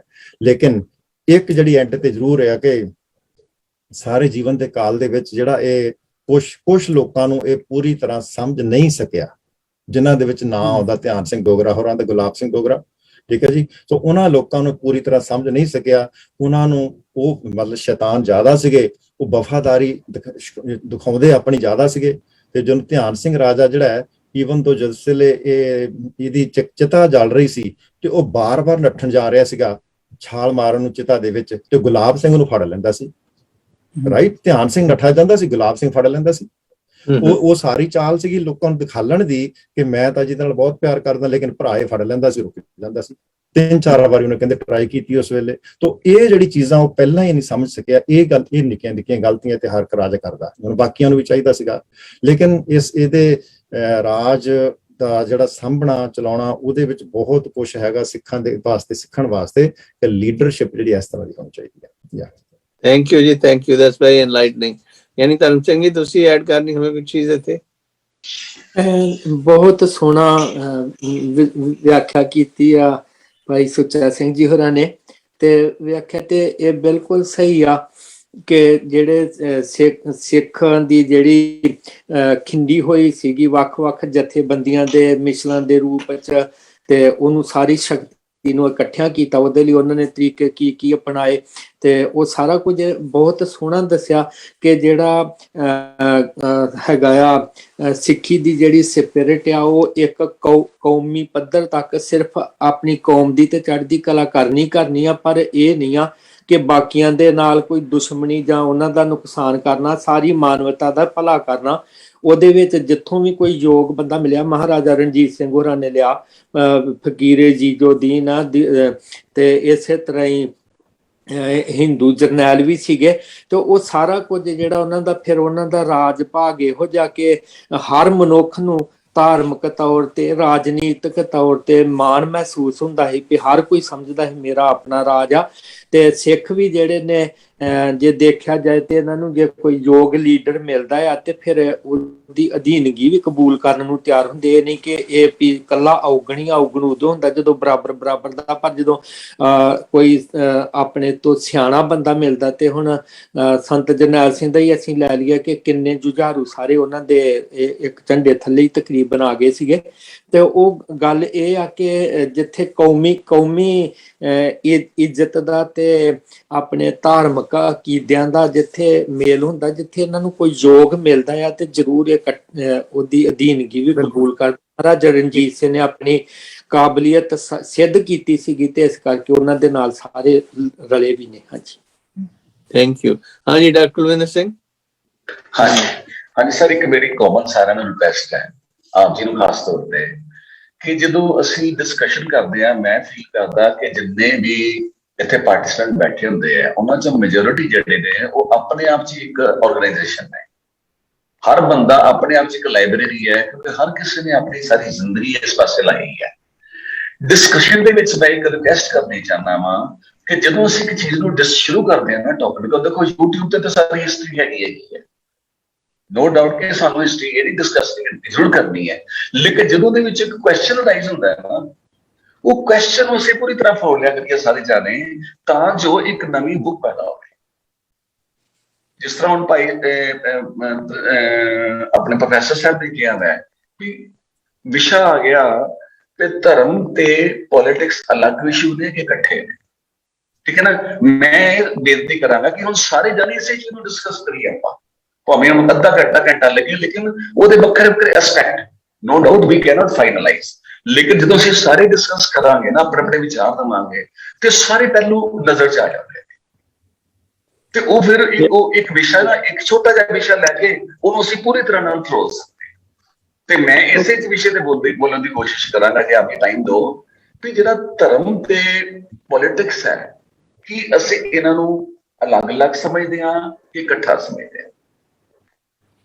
ਜਿੱਥੋਂ ਤੱਕ ਮੇਰਾ ਵਿਚਾਰ ਹੈ ਕਿ ਜਦੋਂ ਵੀ ਕੋਈ ਕੌਮ ਹੁੰਦੀ ਹੈ, ਕੌਮ ਦੇ ਵਿੱਚ ਜਿਹੜੀ ਅਸੀਂ ਇੱਕ ਸ਼ਖਸੀਅਤ ਆ, ਹਰ ਬੰਦਾ ਇੱਕ ਸ਼ਖਸੀਅਤ ਹੈ, ਜਿਹੜੀ ਆਰਗੇਨਾਈਜੇਸ਼ਨ ਸ਼ਖਸੀਅਤ ਦਾ ਹੀ ਨਾਮ ਹੁੰਦਾ, ਉਹ ਕਲੈਕਟਿਵ ਸ਼ਖਸੀਅਤ ਹੋ ਜਾਂਦੀ ਹੈ। ਉਹਦੇ ਵਿੱਚ ਸਾਡਾ ਜਿਹੜਾ ਸਟਰੋਂਗ ਪੁਆਇੰਟ ਹੈ ਉਹ ਧਰਮ ਹੈ। ਅਸੀਂ ਸਿੱਖ ਕਹਾਉਂਦੇ ਆ ਤੇ ਸਿੱਖ ਨਾ ਹੀ ਸਾਨੂੰ ਗੁਰੂਆਂ ਤੋਂ ਤੇ ਧਰਮ ਤੋਂ ਮਿਲਿਆ। ਲੇਕਿਨ ਜਦੋਂ ਜਿੱਦਾਂ ਤੁਸੀਂ ਡਾਕਟਰ ਸਾਹਿਬ ਨੇ ਤੁਸੀਂ ਦੱਸਿਆ ਸੀ ਕਿ ਇੱਕ ਹੋਰ ਧਰਮ, ਮੈਨੂੰ ਨਾਂ ਨਹੀਂ ਉਹਦਾ ਯਾਦ ਨਹੀਂ, ਉਹ ਹੋਂਦ ਵਿੱਚ ਆਇਆ ਬਹਾਈ। ਸਰ ਮੇਰੇ ਕਹਿਣ ਦਾ ਮਤਲਬ ਹੈ ਕਿਸੇ ਧਰਮ ਤਾਂ ਬੜੇ ਆਏ ਨੇ ਉਸ ਤੋਂ ਬਾਅਦ, ਲੇਕਿਨ ਜਿੰਨੇ ਧਰਮ ਆਉਂਦੇ ਨੇ ਉਹ 10 ਸਾਲ 20 ਸਾਲ 50 ਸਾਲ ਐਗਜ਼ਿਸਟ ਕਰਦੇ ਨੇ, ਬਾਅਦ ਚੋਂ ਦੁਨੀਆ ਦੇ ਨਕਸ਼ੇ ਤੋਂ ਖਤਮ ਹੋ ਜਾਂਦੇ ਨੇ। ਮੇਰੇ ਕਹਿਣ ਦਾ ਮਤਲਬ ਹੈ ਸੀ ਕਿ ਸਿੱਖ ਧਰਮ ਹੈ ਜਿਹੜਾ ਬਹਾਈ ਨੂੰ ਤਾਂ 200 ਸਾਲ ਹੋ ਗਏ। ਹਾਂਜੀ ਹਾਂਜੀ ਠੀਕ ਹੈ, ਮੈਨੂੰ ਉਹਦੇ ਬਾਰੇ ਨੌਲੇਜ ਨਹੀਂ ਹੈ, ਪਰ ਮੇਰਾ ਕਹਿਣ ਦਾ ਮਕਸਦ ਇਹ ਸੀ ਕਿ ਬਹੁਤ ਘੱਟ ਧਰਮ ਨੇ, ਸ਼ੁਰੂ ਬੜੇ ਧਰਮ ਹੁੰਦੇ ਨੇ, ਲੇਕਿਨ ਉਹ ਦੁਨੀਆ ਦੇ ਨਕਸ਼ੇ ਤੇ ਐਗਜ਼ਿਸਟ ਕਰ ਪਾਉਣ ਸਦੀਆਂ ਪ੍ਰਤੀ ਉਹ ਬਹੁਤ ਲਿਮਿਟਡ ਧਰਮ। ਤੇ ਉਹਦੇ ਵਿੱਚ ਇਹ ਵੀ ਵਿਸ਼ਾ ਵਿੱਚ ਸਾਡਾ ਨਾਲ ਹੀ ਆ ਜਾਂਦਾ ਵੀ ਐਗਜ਼ਿਸਟ ਕਿੱਦਾਂ ਕਰਨਾ ਰਹਿੰਦਾ ਹੈ। ਜੇ ਧਰਮ ਦੇ ਵਿੱਚ ਤੁਹਾਡੇ ਵਿੱਚ ਸ਼ਸਤਰ ਤੇ ਜੁਝਾਰੂਪਨ ਨਹੀਂ ਹੈਗਾ ਤੇ ਸੰਸਾਰ ਤੁਹਾਨੂੰ ਨਹੀਂ ਐਗਜ਼ਿਸਟ ਕਰਦਾ। ਜੇ ਤੁਸੀਂ ਐਗਜ਼ਿਸਟ ਕਰਦੇ ਵੀ ਹੋ ਤੇ ਤੁਸੀਂ ਇੱਕ ਬੜੇ ਕਮਜ਼ੋਰ ਸ਼ਖਸੀਅਤ ਤੋਂ ਐਗਜ਼ਿਸਟ ਕਰਦੇ ਹੋ। ਸੋ ਕਿਉਂਕਿ ਧਰਮ ਤੇ ਪੋਲਿਟਿਕਸ ਜਿਹੜਾ, ਪੋਲਿਟਿਕਸ ਕਿਸੇ ਦਾ ਨਾਮ ਹੈ, ਪੋਲਿਟਿਕਸ ਹੈਗਾ ਬੰਦੇ ਆਰਗੇਨਾਈਜ਼ ਹੋਣ ਦਾ ਨਾਮ। ਅਗਰ ਸਾਰੇ, ਜਿਸ ਤਰ੍ਹਾਂ ਪ੍ਰੋਫੈਸਰ ਸਾਹਿਬ ਨੇ ਸਵਾਲ ਕੀਤਾ ਸੀ ਕਿ ਜਿਹੜੇ 5 ਸਿੰਘ ਨੇ, 5 ਸਿੰਘ ਇਕੱਠੇ ਕਰਦੇ ਹੀ ਬੜਾ ਵੱਡਾ ਚੈਲੰਜ ਹੈ। ਬਿਲਕੁਲ ਸਹੀ ਗੱਲ ਹੈ। ਅਸੀਂ ਸ਼ਖਸੀਅਤ ਇੱਕ ਨੂੰ ਨਹੀਂ ਮੰਨਦੇ, 5 ਸ਼ਖਸੀਅਤਾਂ ਨੂੰ ਇਕੱਠਾ ਇੱਕ ਟਾਈਮ ਮੰਨ ਲਈਏ ਤੇ ਬੜੀ ਵੱਡੀ ਗੱਲ। ਔਰ ਸੱਚਮੁੱਚ ਸ਼ਖਸੀਅਤਾਂ ਨੂੰ ਧਰਮ ਇੱਕ ਕੌਮ ਫੋਲੋ ਕਰਨ ਲੱਗ ਪਈ ਤੇ ਬੜੀ ਵੱਡੀ ਤਾਕਤ ਬਣ ਜਾਂਦੀ ਹੈ। ਸੋ ਇਹਦੇ ਵਿੱਚ ਹਾਂਜੀ ਥੈਂਕ ਯੂ। ਹਾਂਜੀ ਮਨਦੀਪ ਸਿੰਘ ਜੀ, ਤੁਹਾਡਾ ਕੀ ਵਿਚਾਰ ਹੈ? ਹਾਂਜੀ ਇਹ ਧਰਮ ਤੇ ਰਾਜਨੀਤੀ ਦੀ ਜਿਹੜੀ ਗੱਲ ਕੀਤੀ ਹੈ, ਇਹਦੇ ਵਿੱਚ ਇੱਕ ਗੱਲ ਮੇਰਾ ਵਿਚਾਰ ਹੈ ਇੱਕ, ਵੀ ਕੋਈ ਵੀ ਜਿਹੜਾ ਕੋਈ ਲੀਡਰ ਜਿਹੜਾ ਰਾਜਨੀਤਿਕ ਹੈਗਾ, ਜੇ ਉਹਦੇ ਵਿੱਚ ਜਿੰਨੇ ਧਾਰਮਿਕ ਗੁਣ ਜ਼ਿਆਦਾ ਹੋਣਗੇ ਨਾ, ਉਸ ਟਾਈਮ ਦੀ ਪਬਲਿਕ ਜਿਹੜੀ ਹੈਗੀ ਆ ਉਹ ਉਹਨੂੰ ਜ਼ਿਆਦਾ ਐਕਸੈਪਟ ਕਰੇਗੀ, ਜਿੰਨੇ ਉਹਦੇ ਕੋਲ ਗੁਣ ਹੋਣਗੇ। ਇਹ ਚੀਜ਼ਾਂ ਵਿੱਚ ਜੇ ਅਸੀਂ ਪਿਛਲਾ ਵੀ ਆਪਣਾ ਇਤਿਹਾਸ ਖੋਲੀਏ, ਜੇ ਅੱਜ ਦੀ ਵੀ ਗੱਲ ਕਰੀਏ, ਚਾਹੇ ਉਸ ਟਾਈਮ ਕੁਛ ਵੀ ਹੋਵੇ, ਚਾਹੇ ਉਹਦੇ ਜਿੰਨੀ ਮਰਜ਼ੀ ਲੱਤਾਂ ਖਿੱਚਣ ਦੀ ਕੋਸ਼ਿਸ਼ ਕੀਤੀ ਜਾਵੇ, ਮਗਰ ਜੇ ਉਹਦੇ ਚ ਧਾਰਮਿਕ ਗੁਣ ਪਰਪੱਕ ਹੋਣਗੇ। ਸਾਡੀ ਬਦਕਿਸਮਤੀ ਇਸ ਟਾਈਮ ਇਹ ਹੈ ਵੀ ਸਾਡੇ ਕੋਲ ਏਦਾਂ ਦੇ ਬਹੁਤ ਘੱਟ ਨੇ ਜਾਂ ਬਿਲਕੁਲ ਨਹੀਂ ਨੇ, ਬਹੁਤ ਘੱਟ ਜਾਂ ਬਿਲਕੁਲ ਨਹੀਂ। ਇਹਦੇ ਵਿੱਚ ਅਸੀਂ ਆਪ ਚੂਜ਼ ਕਰ ਸਕਦੇ ਹਾਂ ਵੀ ਉਹ ਕੌਣ ਹੋ ਸਕਦੇ ਆ। ਮਗਰ ਜਿਹੜੇ ਵਿੱਚ ਜਿੰਨੀ ਜ਼ਿਆਦਾ ਪਰਪੱਕਤਾ ਹੋਏਗੀ ਨਾ, ਉਹਨੂੰ ਉੱਥੋਂ ਦੀ ਪਬਲਿਕ ਜਾਂ ਉਹਨੂੰ ਆਮ ਲੋਕਾਂ ਦੀ ਸਪੋਰਟ ਜਿਹੜੀ ਹੈ ਉਹ ਹਮੇਸ਼ਾ ਮਿਲਦੀ ਆ, ਵੋਟਾਂ ਦੇ ਰਾਹੀਂ ਵੀ ਮਿਲਦੀ ਹੈ, ਤੇ ਵੈਸੇ ਵੀ ਇੱਕ ਜਿਹੜੀ ਹੈਗੀ ਆ ਮੈਂਟਲੀ ਸਪੋਰਟ, ਜਿਹਨੂੰ ਅਸੀਂ ਕਹਿ ਸਕਦੇ ਹਾਂ ਵੀ ਉਹਨੂੰ ਹਮੇਸ਼ਾ ਹੀ ਉਹਦੀ ਜਿਹੜੀ ਸਪੋਰਟ ਆ, ਜੇ ਉਹਨੂੰ ਕੋਈ ਵੋਟ ਨਹੀਂ ਪਾਉਣਾ ਜਾਂਦਾ, ਮਗਰ ਉਹਦਾ ਦਿਲ ਜਿਹੜਾ ਉਹਦੇ ਨਾਲ ਹਮੇਸ਼ਾ ਹੁੰਦਾ ਹੈ। ਇਹ ਹਮੇਸ਼ਾ ਹੀ ਚੀਜ਼ ਰਹੀ ਹੈ। ਚਾਹੇ ਮਹਾਰਾਜਾ ਰਣਜੀਤ ਸਿੰਘ ਦੀ ਗੱਲ ਦੇਖ ਲਈਏ, ਚਾਹੇ ਉਸ ਤੋਂ ਬਾਅਦ ਦੇ ਵਿੱਚ ਵੀ ਜੇ ਕੋਈ ਕਾਮਯਾਬ ਸਾਡੇ ਵਿੱਚ ਜਿੰਨੇ ਵੀ ਅੱਜ ਤੱਕ ਦੇ ਵਿੱਚ ਵੀ ਜੇ ਅਸੀਂ ਕਹੀਏ ਕੋਈ ਹੋਏ ਜਾਂ ਨਹੀਂ ਹੋਏ, ਜਿਹੜਾ ਬੰਦਾ ਜਿੰਨਾ ਧਾਰਮਿਕ ਤੌਰ ਤੇ ਗੁਣਾਂ ਦੇ ਰੂਪ ਵਿੱਚ ਪਰਪੱਕ ਹੋ ਕੇ ਤੇ ਰਾਜਨੀਤੀ ਨੂੰ ਵੀ ਸਮਝਦਾ ਤੇ ਧਾਰਮਿਕ ਗੁਣ ਜੋ ਉਹਦੇ ਵਿੱਚ ਜਿੰਨੇ ਜ਼ਿਆਦਾ ਹੋ ਗਏ, ਉਹ ਉਨਾ ਹੀ ਕਾਮਯਾਬ ਹੋਇਆ। ਮੇਰਾ ਇਹ ਅੱਛਾ ਹੁਣ ਇਲਾਜ ਕੀ ਹੈ ਇਹ ਚੀਜ਼ਾਂ ਦਾ? ਇਹ ਤਾਂ ਚਲੋ ਠੀਕ ਹੈ ਹੋ ਗਿਆ, ਮਤਲਬ ਸਾਡੇ ਚੋਂ ਜਿਹੜੇ ਲੀਡਰ ਪੈਦਾ ਕਰੇ ਨਾ, ਮੇਰੇ ਗੱਲ ਕਹਿਣ ਦਾ ਮਤਲਬ ਇਹ ਹੈ ਵੀ ਜਿਹੜੇ ਲੀਡਰਸ਼ਿਪ ਪੈਦਾ ਕਰਨੀ ਹੈ, ਉਹਦੇ ਵਿੱਚ ਅਸੀਂ ਇਹ ਵਾਚ ਆਊਟ ਕਰਨਾ ਵੀ ਉਹਦੇ ਵਿੱਚ ਧਾਰਮਿਕ ਗੁਣ ਕਿੰਨੇ ਕੁ ਪਰਪੱਕ ਹੈਗੇ, ਉਹ ਕਿੰਨਾ ਇਹਨਾਂ ਚੀਜ਼ਾਂ ਦਾ ਧਾਰਨੀ ਹੈ। ਜਿੰਨੀ ਅਸੀਂ ਕੁਆਲਿਟੀ ਇਸ ਚੀਜ਼ ਨੂੰ ਦੇਖਾਂਗੇ, ਉਨੀ ਸਾਡੀ ਸ਼ਖਸੀਅਤ ਦੇ ਮੁਤਾਬਕ ਜਿਹੜਾ ਹੈਗਾ। ਮੈਂ ਤੁਹਾਡੀ ਗੱਲ ਸਮਝ ਗਿਆ ਮਨਦੀਪ ਸਿੰਘ, ਮੈਂ ਤੁਹਾਡੀ ਗੱਲ ਸਮਝ ਗਿਆ, ਪਰ ਸਵਾਲ ਇਹ ਹੈ ਇਹਨੂੰ ਪ੍ਰੈਕਟੀਕਲ ਰੂਪ ਕਿਉਂ ਦਿੱਤਾ ਜਾਵੇ? ਇਸ ਚੀਜ਼ ਨੂੰ ਪ੍ਰੈਕਟੀਕਲੀ ਰੂਪ ਦਿੱਤਾ ਜਾ ਸਕਦਾ, ਅਸੀਂ ਸਮਝਣ, ਜਦੋਂ ਅਸੀਂ ਸਮਝਾਂਗੇ ਇਹ ਚੀਜ਼ ਨੂੰ, ਜਦੋਂ ਅਗਲੇ ਬੰਦੇ ਨੂੰ ਅਸੀਂ ਐਗਜ਼ਾਮਿਨ ਕਰਾਂਗੇ, ਹਰ ਇੱਕ ਬੰਦਾ ਜਦੋਂ ਐਗਜ਼ਾਮਿਨ ਕਰੇਗਾ ਵੀ ਇਹਨੇ ਸਾਨੂੰ ਕੀ ਦਿੱਤਾ ਹੈਗਾ, ਇਹ ਧਾਰਮਿਕ ਤੌਰ ਤੇ, ਮਾਨਵਤਾ ਦੇ ਤੌਰ ਤੇ, ਇਹਨਾਂ ਚੀਜ਼ਾਂ ਦੇ ਤੌਰ ਤੇ ਇਹਨੇ ਸਾਨੂੰ ਕੀ ਦਿੱਤਾ, ਤੇ ਉਹਦੇ ਹਿਸਾਬ ਨਾਲ ਜਦੋਂ ਅਸੀਂ ਕੁਆਲਿਟੀ ਦੇਖਾਂਗੇ ਵੀ ਇਹਦੀ ਕੁਆਲਿਟੀ ਕਿੰਨੀ ਹੈ ਤੇ ਦੂਸਰੇ ਦੀ ਕੁਆਲਿਟੀ ਕਿੰਨੀ ਹੈ, ਤਾਂ ਅਸੀਂ ਚੂਜ਼ ਕਰਨ ਦੇ ਸਮਰੱਥ ਹੋ ਸਕਦੇ ਹਾਂ। ਇਹਦੇ ਵਿੱਚ ਸਾਡੀ ਖੁਦਗਰਜ਼ੀ ਨਾ ਹੋਵੇ, ਜਿੱਦਾਂ ਵਾਸੂ ਸਾਹਿਬ ਨੇ ਜਿਹੜੀ ਗੱਲ ਕੀਤੀ ਹੈ ਨਾ, ਵੀ ਸਾਡੀਆਂ ਨਿੱਜੀ ਖੁਦਗਰਜ਼ੀਆਂ ਜਿਹੜੀਆਂ ਉਹ ਵਿੱਚ ਨਾ ਹੋਣ, ਜਾਂ ਅਸੀਂ ਜਿੱਦਾਂ ਹੁਣ ਪਰਿਵਾਰਵਾਦ ਹੈ, ਸਾਨੂੰ ਪਤਾ ਵੀ ਸਾਡੀ ਸਭ ਤੋਂ ਵੱਡੀ ਸਮੱਸਿਆ ਵਾ ਕੋਈ ਪੋਲੀਟੀਕਲ ਪਾਰਟੀ ਉਹਦੀ ਪਰਿਵਾਰਵਾਦ ਸਮੱਸਿਆ। ਜਿਹੜਾ ਸਮਝਦਾਰ ਬੰਦਾ ਉਹ ਚੀਜ਼ ਨੂੰ ਇਹ ਚੀਜ਼ ਨੂੰ ਸਮਝ ਕੇ ਅੱਗੇ ਚੱਲਦਾ ਕਿ ਨਹੀਂ, ਭਾਈ ਭਤੀਜਾਵਾਦ ਜੇ ਹੈਗਾ ਜਾਂ ਕੋਈ ਵੀ, ਸਭ ਤੋਂ ਮੇਨ ਅੱਜ ਦੀ ਸਮੱਸਿਆ ਹੀ ਹੈ। ਮੈਂ ਤੁਹਾਡੀ ਗੱਲ ਸਮਝ ਗਿਆ, ਪਲੀਜ਼ ਥੈਂਕ ਯੂ। ਗਿਆਨੀ ਸੁੱਚਾ ਸਿੰਘ ਜੀ, ਪ੍ਰੈਕਟੀਕਲ ਰੂਪ ਕਿਵੇਂ ਦਿੱਤਾ ਜਾਵੇ ਇਸ ਚੀਜ਼ ਨੂੰ ਤਾਂ ਕਿ ਸਾਡਾ ਸੁਧਾਰ ਹੋ ਸਕੇ? ਹਾਂਜੀ, ਸੋ ਸਭ ਤੋਂ ਔਖਾ ਕੰਮ ਤੇ ਇਹੋ ਹੀ ਆ ਜੀ। ਦੇਖੋ, ਅਸੀਂ ਜਿਹੜੀ ਪ੍ਰੋਬਲਮਸ ਡਿਸਕਸ ਕਰਦੇ ਆ, ਜਿਹੜੀ ਮੈਂ ਕਹਿ ਰਿਹਾ ਨਾ ਗੱਲ, ਕਿਉਂ ਮੈਂ ਕਹਿ ਰਿਹਾ ਕਿ ਪੋਲੀਟੀਕਲ ਤੇ ਰਿਲੀਜੀਅਸ ਜਿਹੜੇ ਦੋ ਸਿਸਟਮ ਹੈਗੇ ਆ ਨਾ ਜੀ, ਇਹ ਹੈਂਡ ਇਨ ਹੈਂਡ ਤਾਂ ਚੱਲਦੇ ਆ, ਇਹ ਪੈਰਲਲ ਚੱਲ ਸਕਦੇ ਕਹਿ ਸਕਦੇ ਆ, ਪਰ ਇਕੱਠੇ ਨਹੀਂ ਚੱਲ ਸਕਦੇ। ਮੇਰੇ ਕਹਿਣ ਦਾ ਮਤਲਬ ਇਹ ਹੈ, ਠੀਕ ਹੈ ਜੀ। ਇੱਕ ਹੈਗਾ ਪੈਰਲਲ ਚੱਲਣਾ, ਇੱਕ ਹੈਗਾ ਮਿਕਸ ਹੋ ਕੇ ਇਕੱਠੇ ਚੱਲਣਾ। ਇੱਕੋ ਹੀ ਬੰਦਾ at the same time religious ਹੋਵੇ, ਰਿਲੀਜੀਅਸ ਲੀਡਰ ਹੋਵੇ, ਉਹੀ ਬੰਦਾ ਪੋਲੀਟੀਕਲ ਲੀਡਰ ਵੀ ਹੋਵੇ, ਇਹ ਹੋਣ ਨਹੀਂ ਦਿੱਤਾ ਪੋਲੀਟੀਕਲ ਲੋਕਾਂ ਨੇ ਜਾਂ ਸਾਡੇ ਸਿਸਟਮ ਨੇ, ਇਹ ਹੋਇਆ ਨਹੀਂ ਹੈ, ਠੀਕ ਹੈ ਜੀ। ਇਹ ਸਾਡੇ ਸਾਹਮਣੇ ਜਿਹੜਾ ਮਾਡਰਨ ਹਿਸਟਰੀ ਵੀ ਹੈਗੀ ਹੈ ਤੇ ਪੁਰਾਤਨ ਹਿਸਟਰੀ ਵੀ ਹੈਗੀ ਹੈ।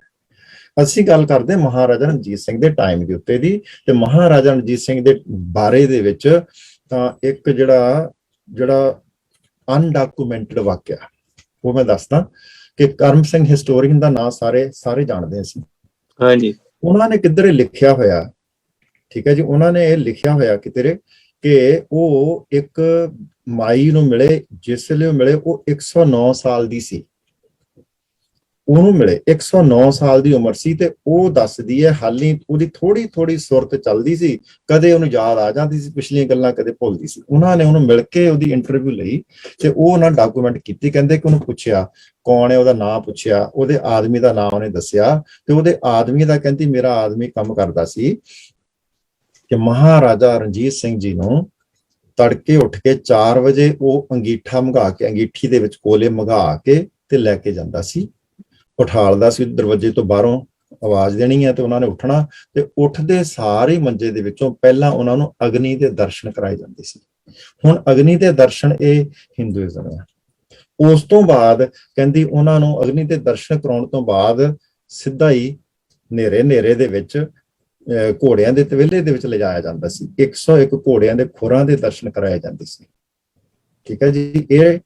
ਇਹ ਅੱਖੀਂ ਦੇਖਿਆ ਹੋਇਆ ਵਾਕਿਆ ਉਸ ਬੀਬੀ ਦਾ, ਜਾਨੀ ਉਹ ਆਦਮੀ ਕਰਦਾ ਸੀ ਕੰਮ। ਹੁਣ ਇਹ ਹੈਗਾ, ਇਹ ਜਿਹੜਾ ਟੋਟਲੀ ਹਿੰਦੂਇਜ਼ਮ ਹੈ। ਲੇਕਿਨ ਦੂਜੇ ਪਾਸੇ ਇਹ ਦੇਖੋ ਕਿ ਉਹਨੂੰ ਅਸੀਂ ਮਹਾਰਾਜਾ ਮੰਨਦੇ ਹਾਂ, ਸਿੱਖ ਰਾਜਾ, ਠੀਕ ਹੈ ਜੀ, ਅਸੀਂ ਉਹਨੂੰ ਆਪਣਾ ਰਾਜਾ ਮੰਨਦੇ ਹਾਂ। ਹੁਣ ਇਹ ਉਹਦਾ ਕਰਨਾ, ਜੇ ਅਸੀਂ ਇਹੋ ਹੀ ਗੱਲਾਂ ਕਰਕੇ ਕਹੀਏ ਨਹੀਂ ਜੀ ਉਹ ਤੇ ਬੰਦਾ ਹੀ ਨਹੀਂ ਸੀ, ਜੇ ਉਹਨੇ 6 ਰਾਣੀਆਂ ਸੀ, ਉਸ ਦੀਆਂ 4 ਰਾਣੀਆਂ ਤਾਂ ਕਹਿੰਦੇ ਉਹਦੇ ਨਾਲ ਸਤੀ ਹੋਈਆਂ ਸੀ, ਠੀਕ ਹੈ ਜੀ, ਦੱਸਦੇ ਆ, ਮਤਲਬ ਸੱਚਾ ਜਾਂ ਝੂਠਾ ਫਿਰ ਅੱਡ ਗੱਲ ਹੈ, ਉਹ ਤੇ ਲਿਖੀਆਂ ਹੋਈਆਂ, ਅਕਵਾਇਰਡ ਨੌਲੇਜ ਹੈ ਸਾਡੀ, ਜਦੋਂ ਉਹ ਸੱਚੀਆਂ ਜਾਂ ਝੂਠੀਆਂ। ਹੁਣ ਉਹ ਜਿਹੜਾ ਸਾਰੀਆਂ ਚੀਜ਼ਾਂ ਜਿਹੜੀਆਂ ਹਿੰਦੂਇਜ਼ਮ ਦੇ ਵਿੱਚੋਂ ਆਉਂਦੀਆਂ, ਲੇਕਿਨ ਐਟ ਦਾ ਸੇਮ ਟਾਈਮ ਮਹਾਰਾਜਾ ਸਿੱਖ ਮਹਾਰਾਜਾ ਹੀ ਹੈ, ਠੀਕ ਹੈ ਜੀ। ਧਰਮ ਅੱਡ, ਰਾਜਨੀਤੀ ਅੱਡ ਚੱਲ ਰਹੀ ਹੈ, ਠੀਕ ਹੈ ਜੀ। ਮੈਂ ਇਸ ਪੁਆਇੰਟ ਆਫ ਵਿਊ ਤੋਂ ਤੁਹਾਡੇ ਨਾਲ ਇਹ ਗੱਲ ਕਰ ਰਿਹਾ ਸੀ। ਹੁਣ ਉਹ ਜਿਹੜਾ ਆ ਇਹ ਦੇਖੀਏ ਕਿ ਉਹਦੀ ਜਿਹੜੀ ਦੂਸਰੀ ਉਹਨੇ ਸ਼ਾਦੀ ਕੀਤੀ ਸੀਗੀ ਮਹਾਰਾਜਾ ਰਣਜੀਤ ਸਿੰਘ ਨੇ, ਉਹ ਕਨ੍ਹੱਈਆ ਮਿਸਲ ਦੇ ਵਿੱਚ ਕੀਤੀ ਜਾ ਕੇ ਉਹਨੇ, ਠੀਕ ਹੈ ਜੀ। ਹੁਣ ਇਹ ਜਿਹੜਾ ਇਹ ਰਾਜਨੀਤੀ ਆ ਨਾ, ਇਹ ਧਰਮ ਤੇ ਨਹੀਂ ਨਾ। ਸਿੱਖ ਧਰਮ ਤੇ ਕਹਿੰਦਾ ਕਿ ਏਕਾ ਨਾਰੀ ਜਤੀ ਹੋਏ ਪਰ ਨਾਰੀ ਧੀ ਪੈਣ ਵਿਖਾਣੇ। ਹੁਣ ਇੱਥੇ ਆ ਕੇ ਧਰਮ ਤੇ ਰਾਜਨੀਤੀ, ਇਹ ਫਿਰ ਇਹਨਾਂ ਨੂੰ ਸਾਨੂੰ ਕਹਿਣਾ ਪੈਣਾ ਕਿ ਇਹ ਰਾਲਗੱਡ ਨਹੀਂ ਹੈ, ਇਹਨੂੰ ਰਾਲਗੱਡ ਨਾ ਕਰੋ, ਪੈਰਲਲ ਬੇਸ਼ੱਕ ਚਲਾ। ਮੈਂ ਇਸ ਪੁਆਇੰਟ ਆਫ ਵਿਊ ਤੋਂ ਕਹਿ ਰਿਹਾ। ਤੇ ਜਿਹੜੀ ਹੈਗੀ ਗੱਲ, ਹੁਣ ਅਸੀਂ ਗੱਲ ਕਰਦੇ ਕਿ ਇਹਨੂੰ ਹੁਣ ਜਿਹੜਾ ਹਾਊ ਟੂ ਰੈਕਟੀਫਾਈ ਨਾਓ, ਉਹ ਪ੍ਰੋਬਲਮ ਹੈਗੀ ਹੈ। ਉਹਦੇ ਵਾਸਤੇ ਦੇਖੋ ਪੋਲੀਟੀਕਲ ਲੀਡਰ ਅਸੀਂ ਬਣ ਨਹੀਂ ਸਕਦੇ ਇੰਡੀਆ 'ਚ ਜਾ ਕੇ, ਜਾਂ ਸਿੱਖਾਂ ਦੇ ਅਸੀਂ ਪੋਲੀਟੀਕਲ ਲੀਡਰ ਨਹੀਂ ਬਣ ਸਕਦੇ।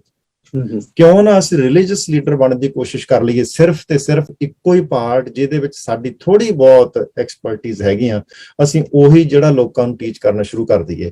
ਜਿਹੜੀ ਰੀਅਲ ਸਿੱਖੀਜ਼ਮ ਹੈ ਉਹ ਤੇ ਹੈਗਾ ਸ਼੍ਰੀ ਗੁਰੂ ਗ੍ਰੰਥ ਸਾਹਿਬ ਦੇ ਵਿੱਚ ਹੀ ਨਾ ਜੀ, ਉਹਨੂੰ ਸ਼ੁਰੂ ਕਰ ਦਈਏ। ਖੁਦਗਰਜ਼ੀਆਂ ਐਰਾ ਵਗੈਰਾ ਉਹ ਤੇ ਸਾਈਡ ਤੇ ਚੱਲਦੀਆਂ ਰਹਿਣੀਆਂ, ਜਿਨ੍ਹਾਂ ਲੋਕਾਂ ਨੇ ਕਦੀ ਵਿਚਾਰਨਾ ਹੀ ਨਹੀਂ ਨਾ ਜੀ, ਉਹਨਾਂ ਨੂੰ ਕੀ ਖੁਦਗਰਜ਼, ਉਹਨਾਂ ਨੂੰ ਰਹਿਣ ਦਿਓ, ਫਿਰ ਉਹਨਾਂ ਨੂੰ ਸੁਧਾਰਨ ਦੀ ਕੋਸ਼ਿਸ਼ ਨਾ ਕਰੀਏ। ਜਿਹੜੇ ਸੁਧਰ ਸਕਦੇ ਆ ਉਹਨਾਂ ਤੇ ਜ਼ੋਰ ਲਾਈਏ। ਇਸੇ ਤਰ੍ਹਾਂ ਜਿਸ ਤਰ੍ਹਾਂ ਸਿਆਣਾ ਟੀਚਰ ਹੈ ਜਿਹੜਾ, ਉਹ ਦੇਖ ਲੈਂਦਾ ਕਿ ਜਿਹੜਾ ਪੜ੍ਹਨੇ ਵਾਲਾ ਬੱਚਾ ਉਹਦੇ ਤੇ ਜ਼ੋਰ ਲਾਉਂਦਾ, ਜਿਹੜਾ ਕਦੀ ਪਾਸ ਹੀ ਨਹੀਂ ਹੁੰਦਾ ਉਹਦੇ ਤੇ ਉਹ ਧਿਆਨ ਦੇਣਾ ਘੱਟ ਕਰ ਦਿੰਦਾ। ਤਾਂ ਅਸੀਂ ਵੀ ਇਸ ਤਰ੍ਹਾਂ ਕਰੀਏ ਤੇ ਤਾਂ ਹੋ ਸਕਦਾ ਜੀ।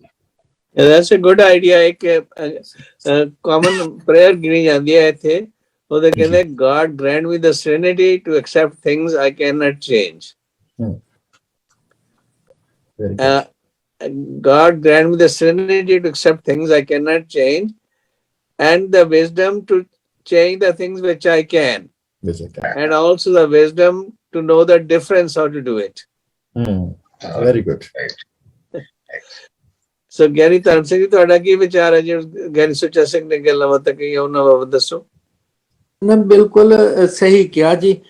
ਜੇ ਜਿਹੜੀ ਲੀਡਰਸ਼ਿਪ ਆ, ਜੇ ਬਹੁ ਗਿਣਤੀ ਜਿਹੜੀ ਆ ਉਹਨਾਂ ਦੇ ਅੰਦਰ ਧਾਰਮਿਕ ਗੁਣ ਆ ਜਾਣ ਤੇ ਉਹਨਾਂ ਦੇ ਵਿੱਚੋਂ ਕੋਈ ਰਾਜਨੀਤੀ ਵਾਲਾ ਵੀ ਪੈਦਾ ਹੋ ਸਕਦਾ ਆ, ਜਿਨ੍ਹਾਂ ਦੇ ਅੰਦਰ ਉਹ ਗੁਣ ਹੋਵੇ ਤੇ ਉਹੀ ਫਿਰ ਖੁਦਗਰਜੀ ਤੋਂ ਬਚਿਆ ਹੋਊਗਾ। ਕੌਮ ਦੀ ਭਲਾਈ ਲਈ, ਜੇ ਮਨੁੱਖਤਾ ਦੀ ਸੇਵਾ ਲਈ ਜ਼ਰੂਰ ਉਹ ਕਰੇਗਾ।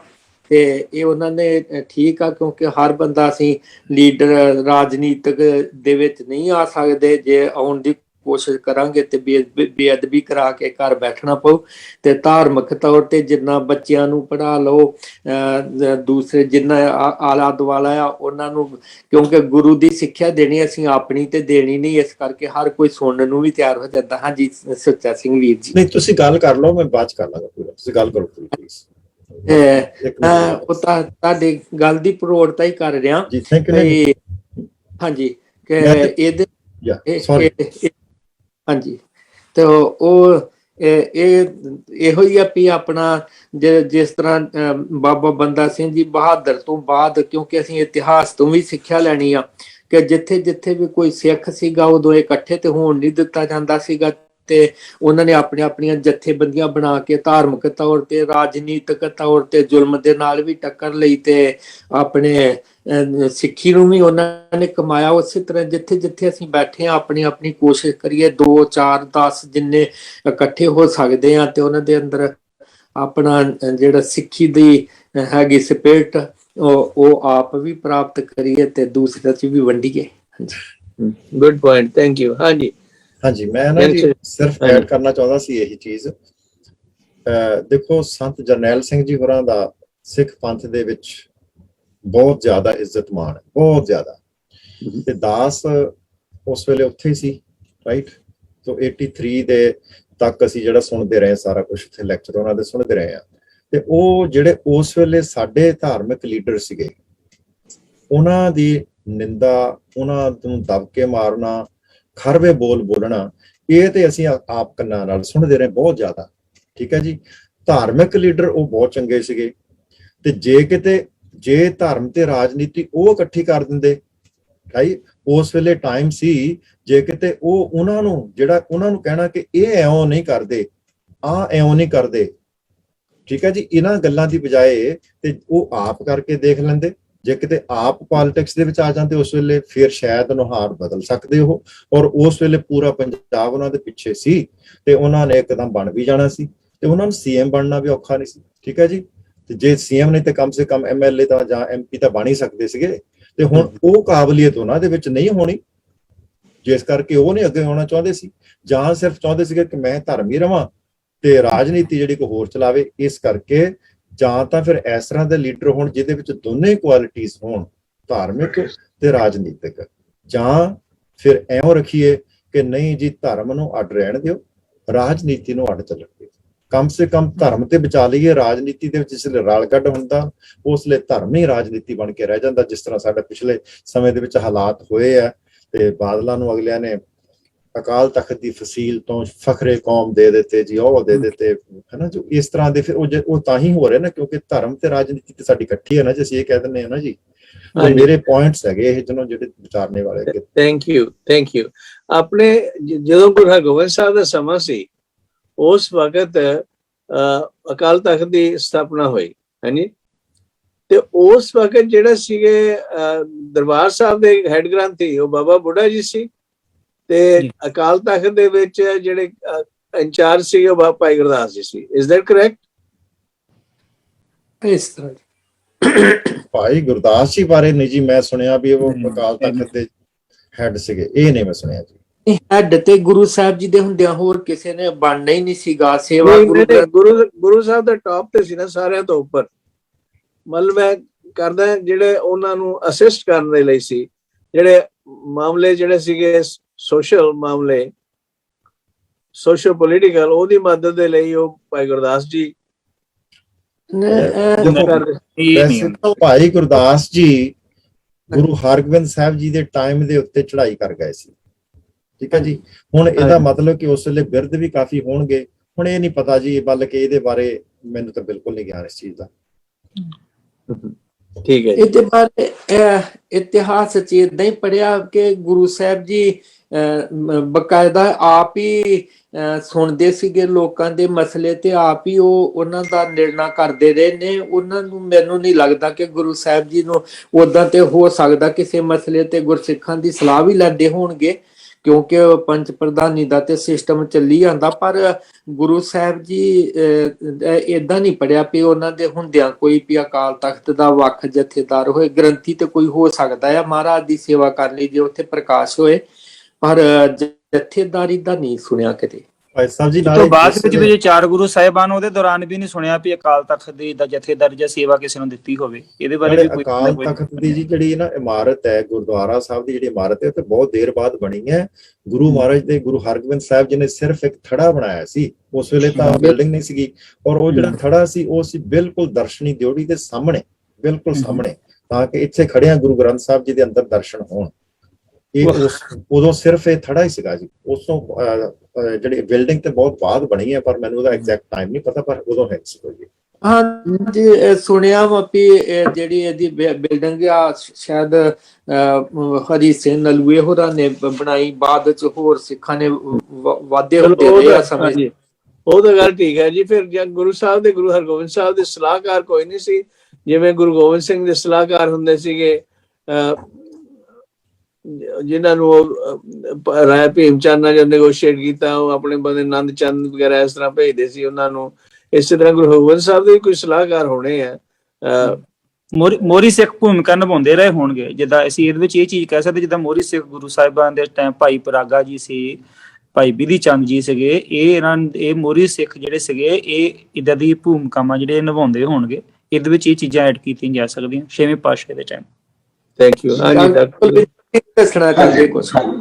ਹਾਂਜੀ ਸਰ, ਇਸ ਤਰ੍ਹਾਂ ਮੇਰਾ ਜੋ ਖਿਆਲ ਹੈ ਕਿ ਗੁਰੂ, ਜਦੋਂ ਅਸੀਂ ਕਹਿ ਦਿੰਦੇ ਕਿ ਗੁਰੂ ਖੁਦ ਪ੍ਰਮਾਤਮਾ ਹੈ, ਗੁਰੂ ਸਮਰੱਥ ਹੈ, ਸੋ ਗੁਰੂ ਸਾਹਿਬ ਦੇ ਵੇਲੇ ਗੁਰੂ ਸਾਹਿਬ ਸਿੱਖਾਂ ਦੀਆਂ ਡਿਊਟੀਆਂ ਦਾ ਜ਼ਰੂਰ ਲਾ ਦਿੰਦੇ ਨੇ। ਲੇਕਿਨ ਕਿਉਂਕਿ ਗੁਰੂ ਸਮਰੱਥ ਹੈ, ਗੁਰੂ ਨੂੰ ਸਲਾਹਕਾਰ ਦੀ ਜ਼ਰੂਰਤ ਨਹੀਂ ਹੁੰਦੀ। ਗੁਰੂ ਦੇ ਅੱਗੋਂ ਕਰਿੰਦੇ ਜ਼ਰੂਰ ਹੁੰਦੇ ਨੇ, ਉਹਨਾਂ ਦੇ ਸਿੱਖ ਜਿਹੜੇ ਹੁੰਦੇ ਨੇ ਨਾ, ਡਿਊਟੀਆਂ ਥਾਪੀਆਂ ਹੁੰਦੀਆਂ, ਜਥੇਦਾਰ ਥਾਪੇ ਹੁੰਦੇ। ਚਲੋ ਇਹ ਕਹਿ ਲਓ ਤੁਸੀਂ, ਮਤਲਬ ਕਹਿਣ ਦਾ ਭਾਵ ਹੈ ਕਿ ਉਹਨਾਂ ਦੇ ਅਸਿਸਟ ਕਰਨ ਵਾਲੇ ਕੌਣ ਸੀ ਚੀਜ਼ਾਂ, ਅਸਿਸਟ ਕਰਨ ਵਾਲੇ ਯੈਸ ਡਿਊਟੀਆਂ ਲੱਗੀਆਂ ਹੁੰਦੀਆਂ ਨੇ।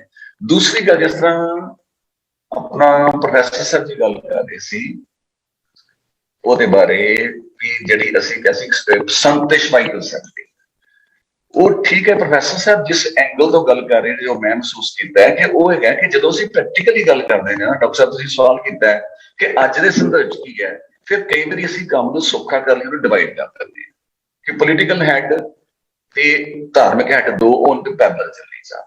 ਉਹ ਇੱਕ ਕਨਸੈਪਟ ਹੈ, ਠੀਕ ਹੈ, ਪ੍ਰੈਕਟੀਕਲੀ ਕਰਨ ਵਾਸਤੇ ਸਾਨੂੰ ਕਈ ਵਾਰੀ ਥੱਲੇ ਆਉਣਾ ਪੈਂਦਾ ਹੈ।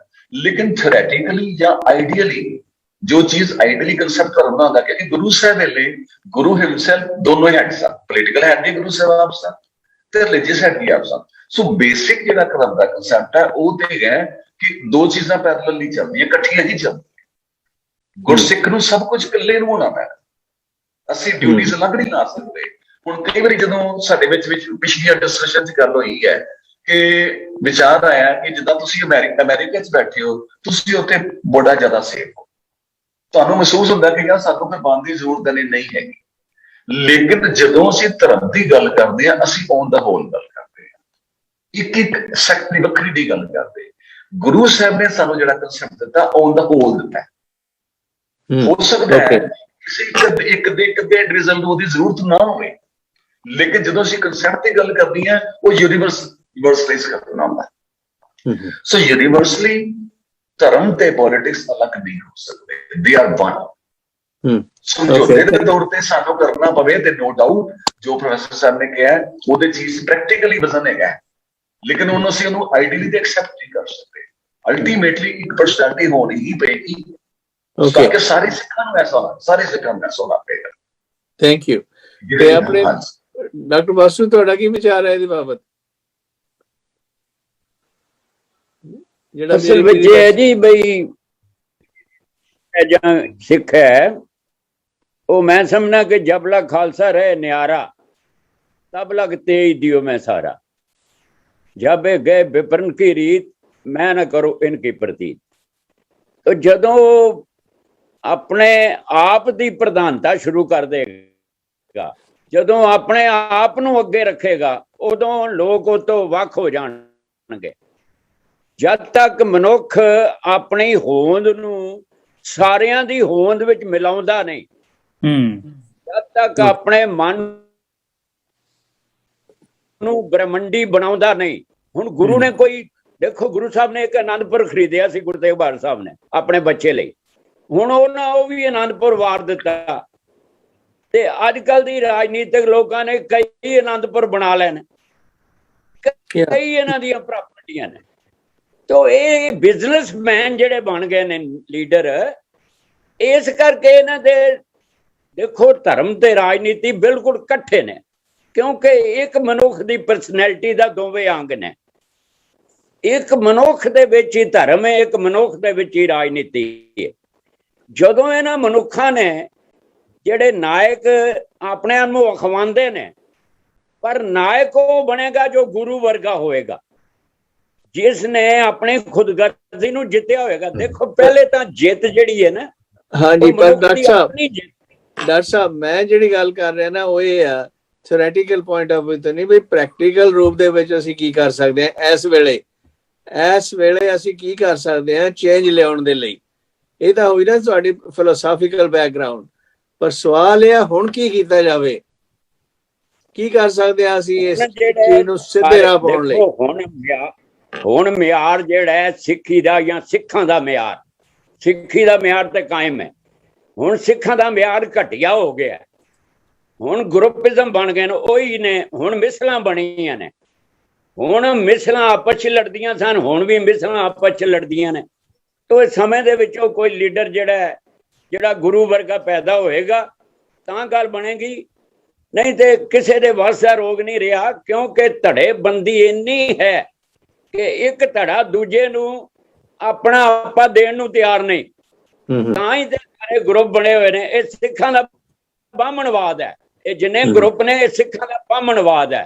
जदों एक बात होएगा उदों गल बनेगी। Thank you. जसवीर सिंह भाटिया साहब, तुसीं कोई विचार रखना होवे इत्थे? भाटिया साहब, आर यू देयर? जी हाँ जी, बस देखो जो डॉक्टर साहब कहा भी ये धड़ेबाजियां, ये गल ठीक है। ये हुण संसार दे विच सब जगह ये होया पिया है। एडवांस कंट्री देख लो, इत्थे दो पार्टियां बणियां पईयां ने, किस तरह आपस लड़दियां ने, ते सारे है ते सारे अमरीकन ही ने आफ्टर ऑल। सो पॉलिटिक्स जिहड़ी है इंसान नूं करप्ट कर दी है। आइडियल करैक्टर जिहड़ा है वो तां बड़ा मुश्किल हो गया। आइडियल करैक्टर जिहड़ा हैगे ने वो फिर इस पासे पैंदे ही नहीं, क्योंकि वो समझदे कि इहदे विच काफी करप्शन है।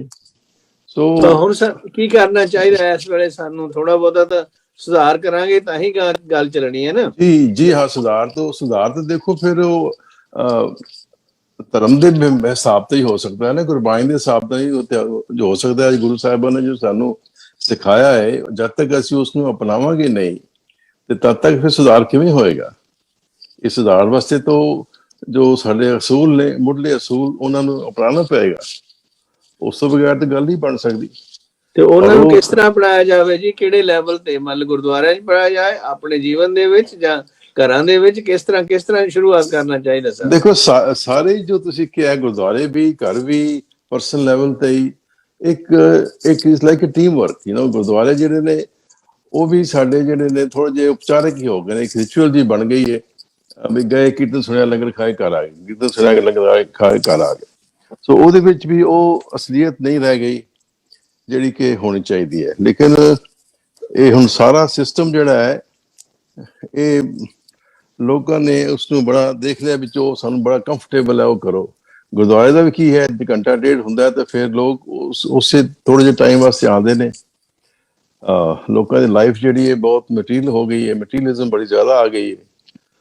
So these are the basic issues for any community. ਮੈਂ ਇਹ ਨਹੀਂ ਕਹਿ ਰਿਹਾ ਕਿ ਸਿੱਖਾਂ ਦੀ ਗੱਲ ਹੈ, ਇਹ ਸਾਰੇ ਧਰਮਾਂ 'ਚ ਹੋ ਰਿਹਾ ਹੈ। ਲੋਕ ਜਿਹੜੇ ਨੇ ਧਰਮ ਤੋਂ ਦੂਰ ਹੋ ਰਹੇ ਨੇ, ਔਰ ਵੈਲਿਊ ਸਿਸਟਮ ਜਿਹੜਾ ਹੈ ਉਹ ਬਹੁਤ ਮਟੀਰੀਅਲ ਜੋ ਹੋ ਗਿਆ ਹੈ। So it's a universal phenomenon. Thank you ji. हाँ जी, थैंक यू। ਗਿਆਨੀ ਸੁੱਚਾ ਸਿੰਘ, ਤੁਹਾਡਾ ਕੀ ਵਿਚਾਰ ਹੈ, ਕਿਸ ਤਰ੍ਹਾਂ ਸ਼ੁਰੂਆਤ ਕੀਤੀ ਜਾਵੇ ਚੇਂਜ ਲਿਆਉਣ ਲਈ? ਦੇਖੋ ਜੀ, ਮੈਂ ਤੇ ਕਹੂੰਗਾ ਜੀ, ਦੇਖੋ ਹਰ ਇੱਕ ਜਿਹੜੀ ਆਰਗੇਨਾਈਜੇਸ਼ਨ ਸਾਡੀ ਜਿਹੜੀ ਹੈਗੀ ਨਾ ਜੀ, ਆਰਗੇਨਾਈਜੇਸ਼ਨਲ ਸਿਸਟਮ ਦੇ ਵਿੱਚ ਬਹੁਤ ਸਾਰੀਆਂ ਪ੍ਰੋਬਲਮਸ ਹੈਗੀਆਂ। ਗੁਰਦੁਆਰਿਆਂ ਦੀ ਜਿਹੜੀ ਪ੍ਰਬੰਧਕ ਕਮੇਟੀਆਂ ਵਗੈਰਾ, ਹਰ ਇੱਕ ਦੇ ਵਿੱਚ ਆਪਣਾ ਆਪਣਾ ਖਿਆਲ ਹੁੰਦਾ ਹੈ। ਤੇ ਜਾਨੀ ਕਈ ਜਗ੍ਹਾ ਤੇ ਇੱਕ ਜਿਹੜੀ ਪ੍ਰਬੰਧਕ ਕਮੇਟੀ ਹੁੰਦੀ, ਉੱਪਰ ਟਰਸਟੀਜ਼ ਹੁੰਦੇ ਆ, ਤੇ ਵੱਡਾ ਕੰਮ ਕਰਨਾ ਤੇ ਟਰਸਟੀਜ਼ ਨੂੰ ਪੁੱਛੋ। ਲੇਕਿਨ ਹਰ ਇੱਕ ਬੰਦਾ, ਛੋਟੇ ਤੋਂ ਛੋਟਾ, ਜਿਹੜਾ ਮਤਲਬ ਮੇਰੇ ਵਰਗਾ ਕੋਈ ਵੀ ਸੰਗਤ ਦਾ ਮੈਂਬਰ ਹੈ, ਤਾਂ ਉਹ ਵੀ ਚਾਹੁੰਦਾ ਹੁੰਦਾ ਕਿ ਮੇਰੀ ਗੱਲ ਸੁਣੀ ਜਾਵੇ। ਲੇਕਿਨ ਜਿਹੜੀ ਮੇਨ ਗੱਲ ਇਹ ਹੈਗੀ ਹੈ ਸਮਝਣੇ ਸੋਚਣੇ ਵਾਲੀ, ਕਿ ਉੱਥੇ ਜਾ ਕੇ ਵੀ ਸਾਡਾ ਇਕੱਠ ਨਹੀਂ ਹੁੰਦਾ, ਅਸੀਂ ਇੱਕ ਪੁਆਇੰਟ ਦੇ ਉੱਪਰ ਕਦੀ ਇਕੱਠੇ ਨਹੀਂ ਹੁੰਦੇ, ਬਹੁਤ ਸਾਰੇ ਸਾਡੇ ਡਿਫਰੈਂਸਿਸ ਹੁੰਦੇ ਆ।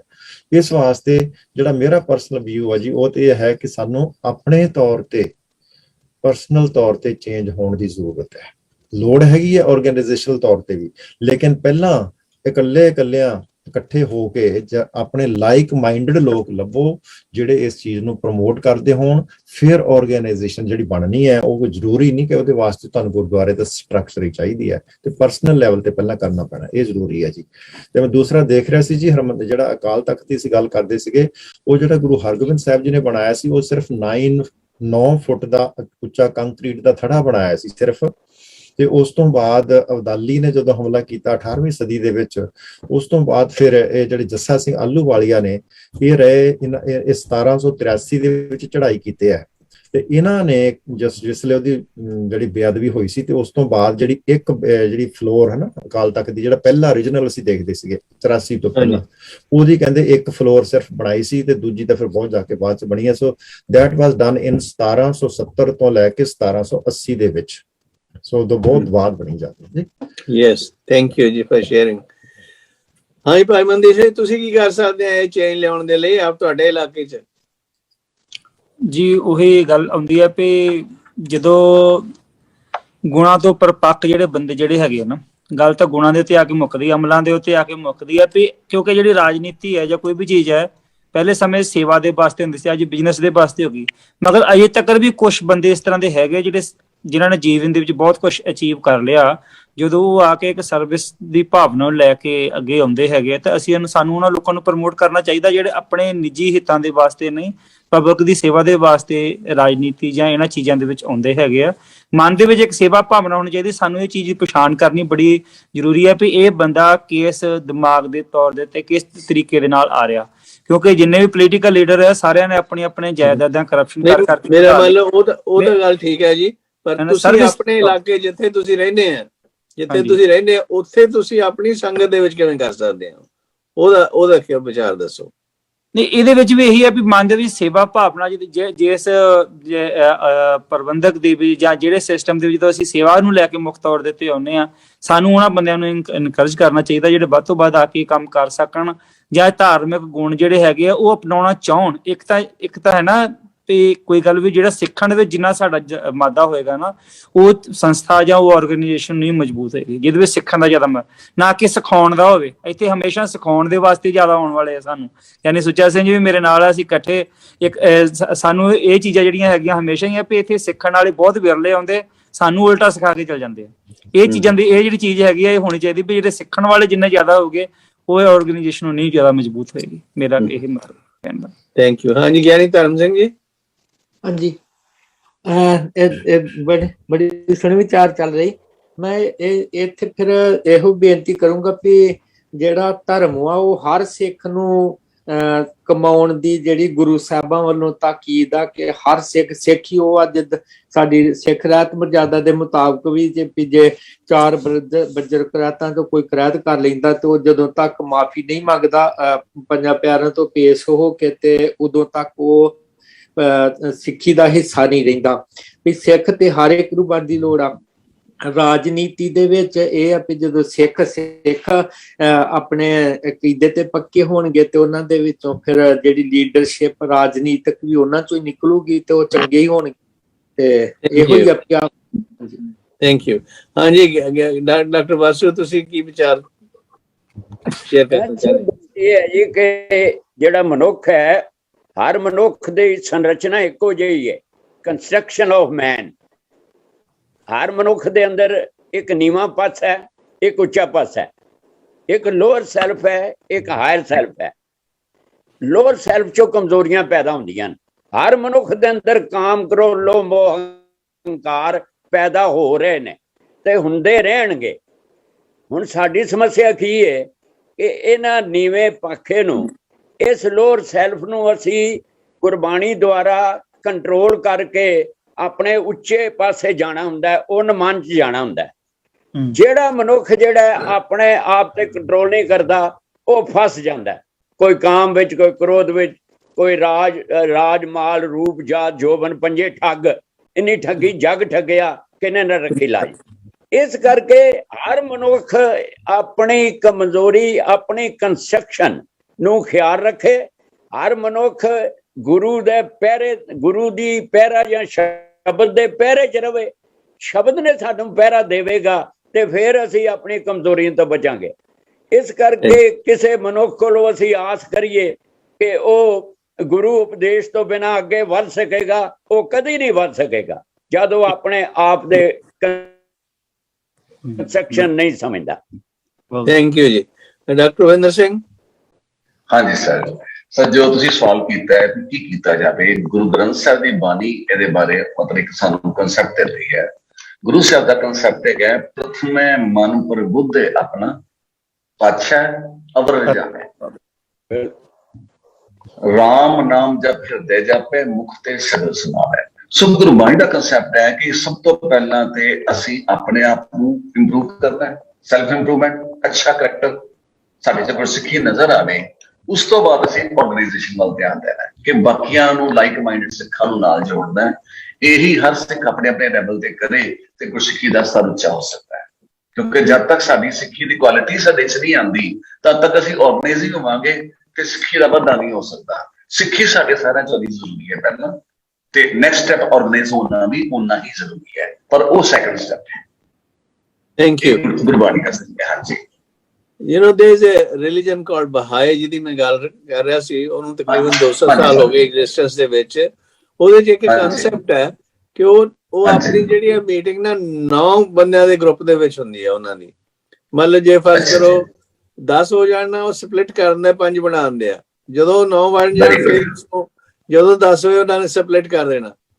ਉਹ ਛੋਟੇ ਗਰੁੱਪ ਦੇ ਵਿੱਚ ਮਿਲ ਕੇ ਇੱਕ ਦੂਜੇ ਨੂੰ ਇਨਸਪਾਇਰ ਕਰਦੇ ਨੇ, ਛੋਟੇ ਗਰੁੱਪ ਦੇ ਵਿੱਚ ਮਿਲ ਕੇ ਇੱਕ ਦੂਜੇ ਦੇ ਨਾਲ ਭਾਈਚਾਰਾ ਕ੍ਰੀਏਟ ਕਰਦੇ ਆ। ਫਿਰ ਦੈਨ ਮੰਥ ਜਿਹੜਾ ਹੁੰਦਾ ਉਹਨਾਂ ਦਾ ਸਾਰਾ ਗਰੁੱਪ ਇਕੱਠਾ ਹੋ ਜਾਂਦਾ, ਜਿੰਨੇ ਵੀ ਛੋਟੇ ਵੱਡੇ ਗਰੁੱਪ ਹੁੰਦੇ ਨੇ। ਐਂਡ ਦੈਨ 3 ਮਹੀਨਿਆਂ ਬਾਅਦ ਉਹਨਾਂ ਜਿਹੜਾ ਰੀਜਨ ਹੁੰਦਾ ਉਹਦੇ ਵਿੱਚ ਉਹ ਸਾਰੇ ਜਿਹੜੇ ਬੰਦੇ ਇਕੱਠੇ ਹੋ ਜਾਂਦੇ ਨੇ। ਪਰ ਉਹਨਾਂ ਦੇ ਜਿਹੜੇ ਗਰੁੱਪ ਨੇ ਤਾਂ ਕਿ ਉਹ ਆਪਸ ਵਿੱਚ ਹੀ ਮਨ ਦੀ ਹਵਾੜ ਵੀ ਕੱਢ ਸਕਣ, ਲਰਨ ਵੀ ਕਰ ਸਕਣ ਇੱਕ ਦੂਜੇ ਤੋਂ, ਉਹ 9 ਤੋਂ ਨਹੀਂ ਵਧਣ ਦਿੰਦੇ, 9 ਤੋਂ ਨਹੀਂ ਵਧਣ ਦਿੰਦੇ ਉਹ। ਹਾਂਜੀ ਸਰ, ਮੈਂ ਇੱਕ ਚੀਜ਼ ਸ਼ੇਅਰ ਕਰਨੀ ਚਾਹਾਂਗਾ। ਹੁਣ ਤਾਂ ਮੈਂ ਰਿਟਾਇਰ ਹੋ ਚੁੱਕਾ, ਵੈਨ ਆਈ ਵਾਸ ਇਨ ਜੌਬ ਨਾ, ਤੇ ਸਾਡੀ ਮਤਲਬ officers the time to time ਸਾਡੀ ਟ੍ਰੇਨਿੰਗ ਚੱਲਦੀ ਰਹਿੰਦੀ ਸੀ, ਕਿਉਂਕਿ ਅਸੀਂ ਸਾਰਾ ਕੰਟਰੋਲ ਕਰਨਾ ਹੁੰਦਾ ਹੈ।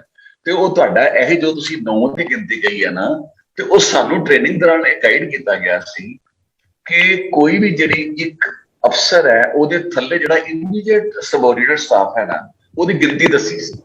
ਉਹ ਗਿਣਤੀ ਉਹਨਾਂ ਕਿਹਾ ਸੀ 5 ਤੋਂ ਲੈ ਕੇ ਤੇ 8 ਤੱਕ। ਚਲੋ ਇਹਦੇ 8-9 ਦੀ ਗਿਣਤੀ ਕੁਐਸਚਨ ਹੈ ਨਹੀਂ ਹੈ ਵੀ 8 ਜਾਂ 9, ਪਰ ਇਹ ਕੰਸੈਪਟ ਬਹੁਤ ਅੱਛਾ ਹੈ ਕਿਉਂਕਿ ਉਹਨਾਂ ਨੇ ਸਾਨੂੰ ਦੱਸਿਆ ਕਿ ਕਿਉਂ ਇੰਨੀ ਗਿਣਤੀ ਹੋਣੀ ਚਾਹੀਦੀ ਹੈ।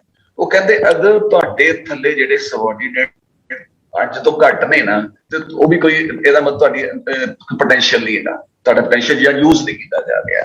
ਸਿਮਿਲਰਲੀ ਉਹ ਕਹਿੰਦੇ ਅਗਰ 8 ਤੋਂ ਵੱਧ ਇਨਸਾਨ ਤੁਹਾਡੇ ਥੱਲੇ ਕੰਟਰੋਲ ਹੋਣਗੇ ਤੇ ਕੋਈ ਵੀ ਇੱਕ ਮਾਈਂਡ ਆਪਣੇ 8-9 ਤੋਂ ਵੱਧ ਮਾਈਂਡਸ ਨੂੰ at a time easily control ਨਹੀਂ ਕਰ ਸਕਦਾ, ਐਕਸੈਪਸ਼ਨਲੀ ਛੱਡ ਕੇ। ਸੋ ਸ਼ਾਇਦ ਇਸੇ ਲਈ ਗੁਰੂ ਸਾਹਿਬ ਦਾ ਜੋ 5 ਦਾ ਸਿਧਾਂਤ ਹੈ, 5 ਦਾ ਸਿਧਾਂਤ ਵੀ ਜੋ ਪ੍ਰੋਫੈਸਰ ਸਾਹਿਬ ਨੇ ਗੱਲ ਕੀਤੀ ਸੀ ਨਾ ਸਿਲੈਕਸ਼ਨ ਬਾਰੇ ਤੇ ਇਲੈਕਸ਼ਨ ਬਾਰੇ, 5 ਦਾ ਸਿਧਾਂਤ ਹੈ ਸਿਲੈਕਸ਼ਨ ਦਾ, ਉਹ ਇਲੈਕਸ਼ਨ ਦਾ ਸਿਧਾਂਤ ਨਹੀਂ ਹੈਗਾ। ਕਿਉਂਕਿ ਜਦੋਂ ਗਿਣਤੀ ਵੱਧ ਜਾਂਦੀ ਹੈ, ਜਿੱਦਾਂ ਸਰਬੱਤ ਖਾਲਸਾ ਅਸੀਂ ਕਰਦੇ ਹਾਂ, ਤੇ ਉੱਥੇ ਕੁਆਂਟੀਟੀ ਦੀ ਗੱਲ ਹੋ ਜਾਂਦੀ ਹੈ, ਕੁਆਲਿਟੀ ਦੀ ਗੱਲ ਖਤਮ ਹੋ ਜਾਂਦੀ ਹੈ। ਤੇ ਜਿੱਥੇ ਸਿਲੈਕਸ਼ਨ ਦੀ ਗੱਲ ਹੁੰਦੀ ਹੈ ਉੱਥੇ ਕੁਆਲਿਟੀ ਵੀ ਮੇਨਟੇਨ ਰਹਿੰਦੀ ਹੈ। ਤੇ ਸੋ ਇਹ ਬਹੁਤ ਅੱਛਾ ਕਨਸੈਪਟ ਹੈ ਜਿਹਦੇ ਤੁਸੀਂ ਚਲੋ ਜੀ, ਇਸ time we are running out. Anything else anyone would like to add before we close? ਪਟੇ ਸਾਹਿਬ ਜੀ यही गल कहांगा कि महाराजा रणजीत सिंह की कंट्रीब्यूशन जो है खाली उन्होंने दी नहीं, जो पिछले उस तरह से पिछले गल्लां करते रहे हैं जो सिंघां ने शहीदियां दित्तियां ने, उस बाद महाराजा रणजीत सिंह ने इकट्ठा किया है अफगानिस्तान के बॉर्डर तो लैके सतलुज तक। वो एक बड़ा ही महान नक्शा सी और जिसने सारे हिंदुस्तान की इंटेग्रिटी को मेनटेन किया है।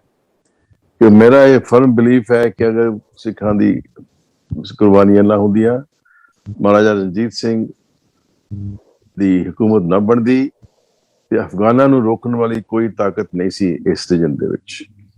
मराठे भी तीसरी पानीपत दी लड़ाई तो बाद हार चुके सी ते इस वास्ते अफगानिस्तान दा राज जिहड़ा सी ओह दिल्ली तक रहना सी और वो कदी इस खिता जिहड़ा सी आजाद नहीं सी हो सकना। There is no question. अंग्रेज भी उन्हां नाल लड़ के हार गए।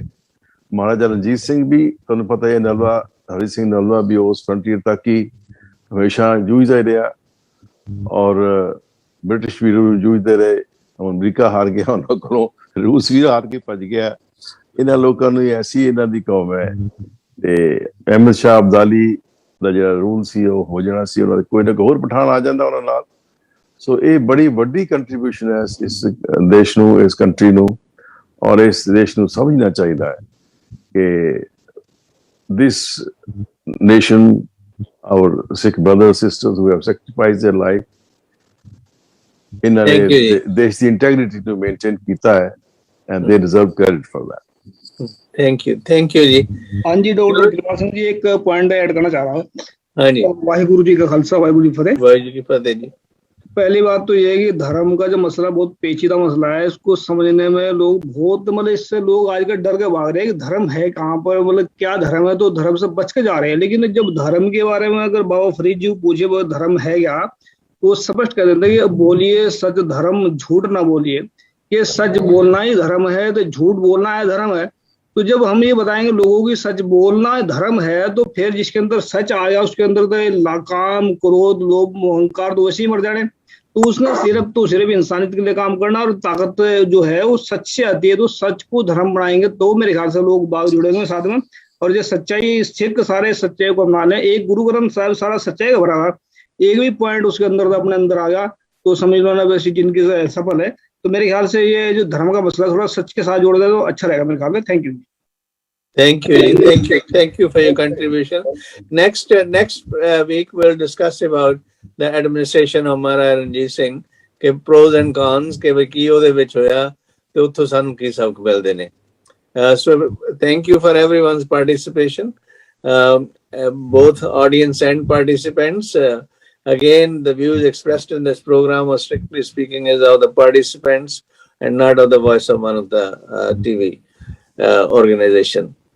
So सबनू धन्यवाद for participation। वाहिगुरू जी का खालसा, वाहिगुरू जी की फतेह।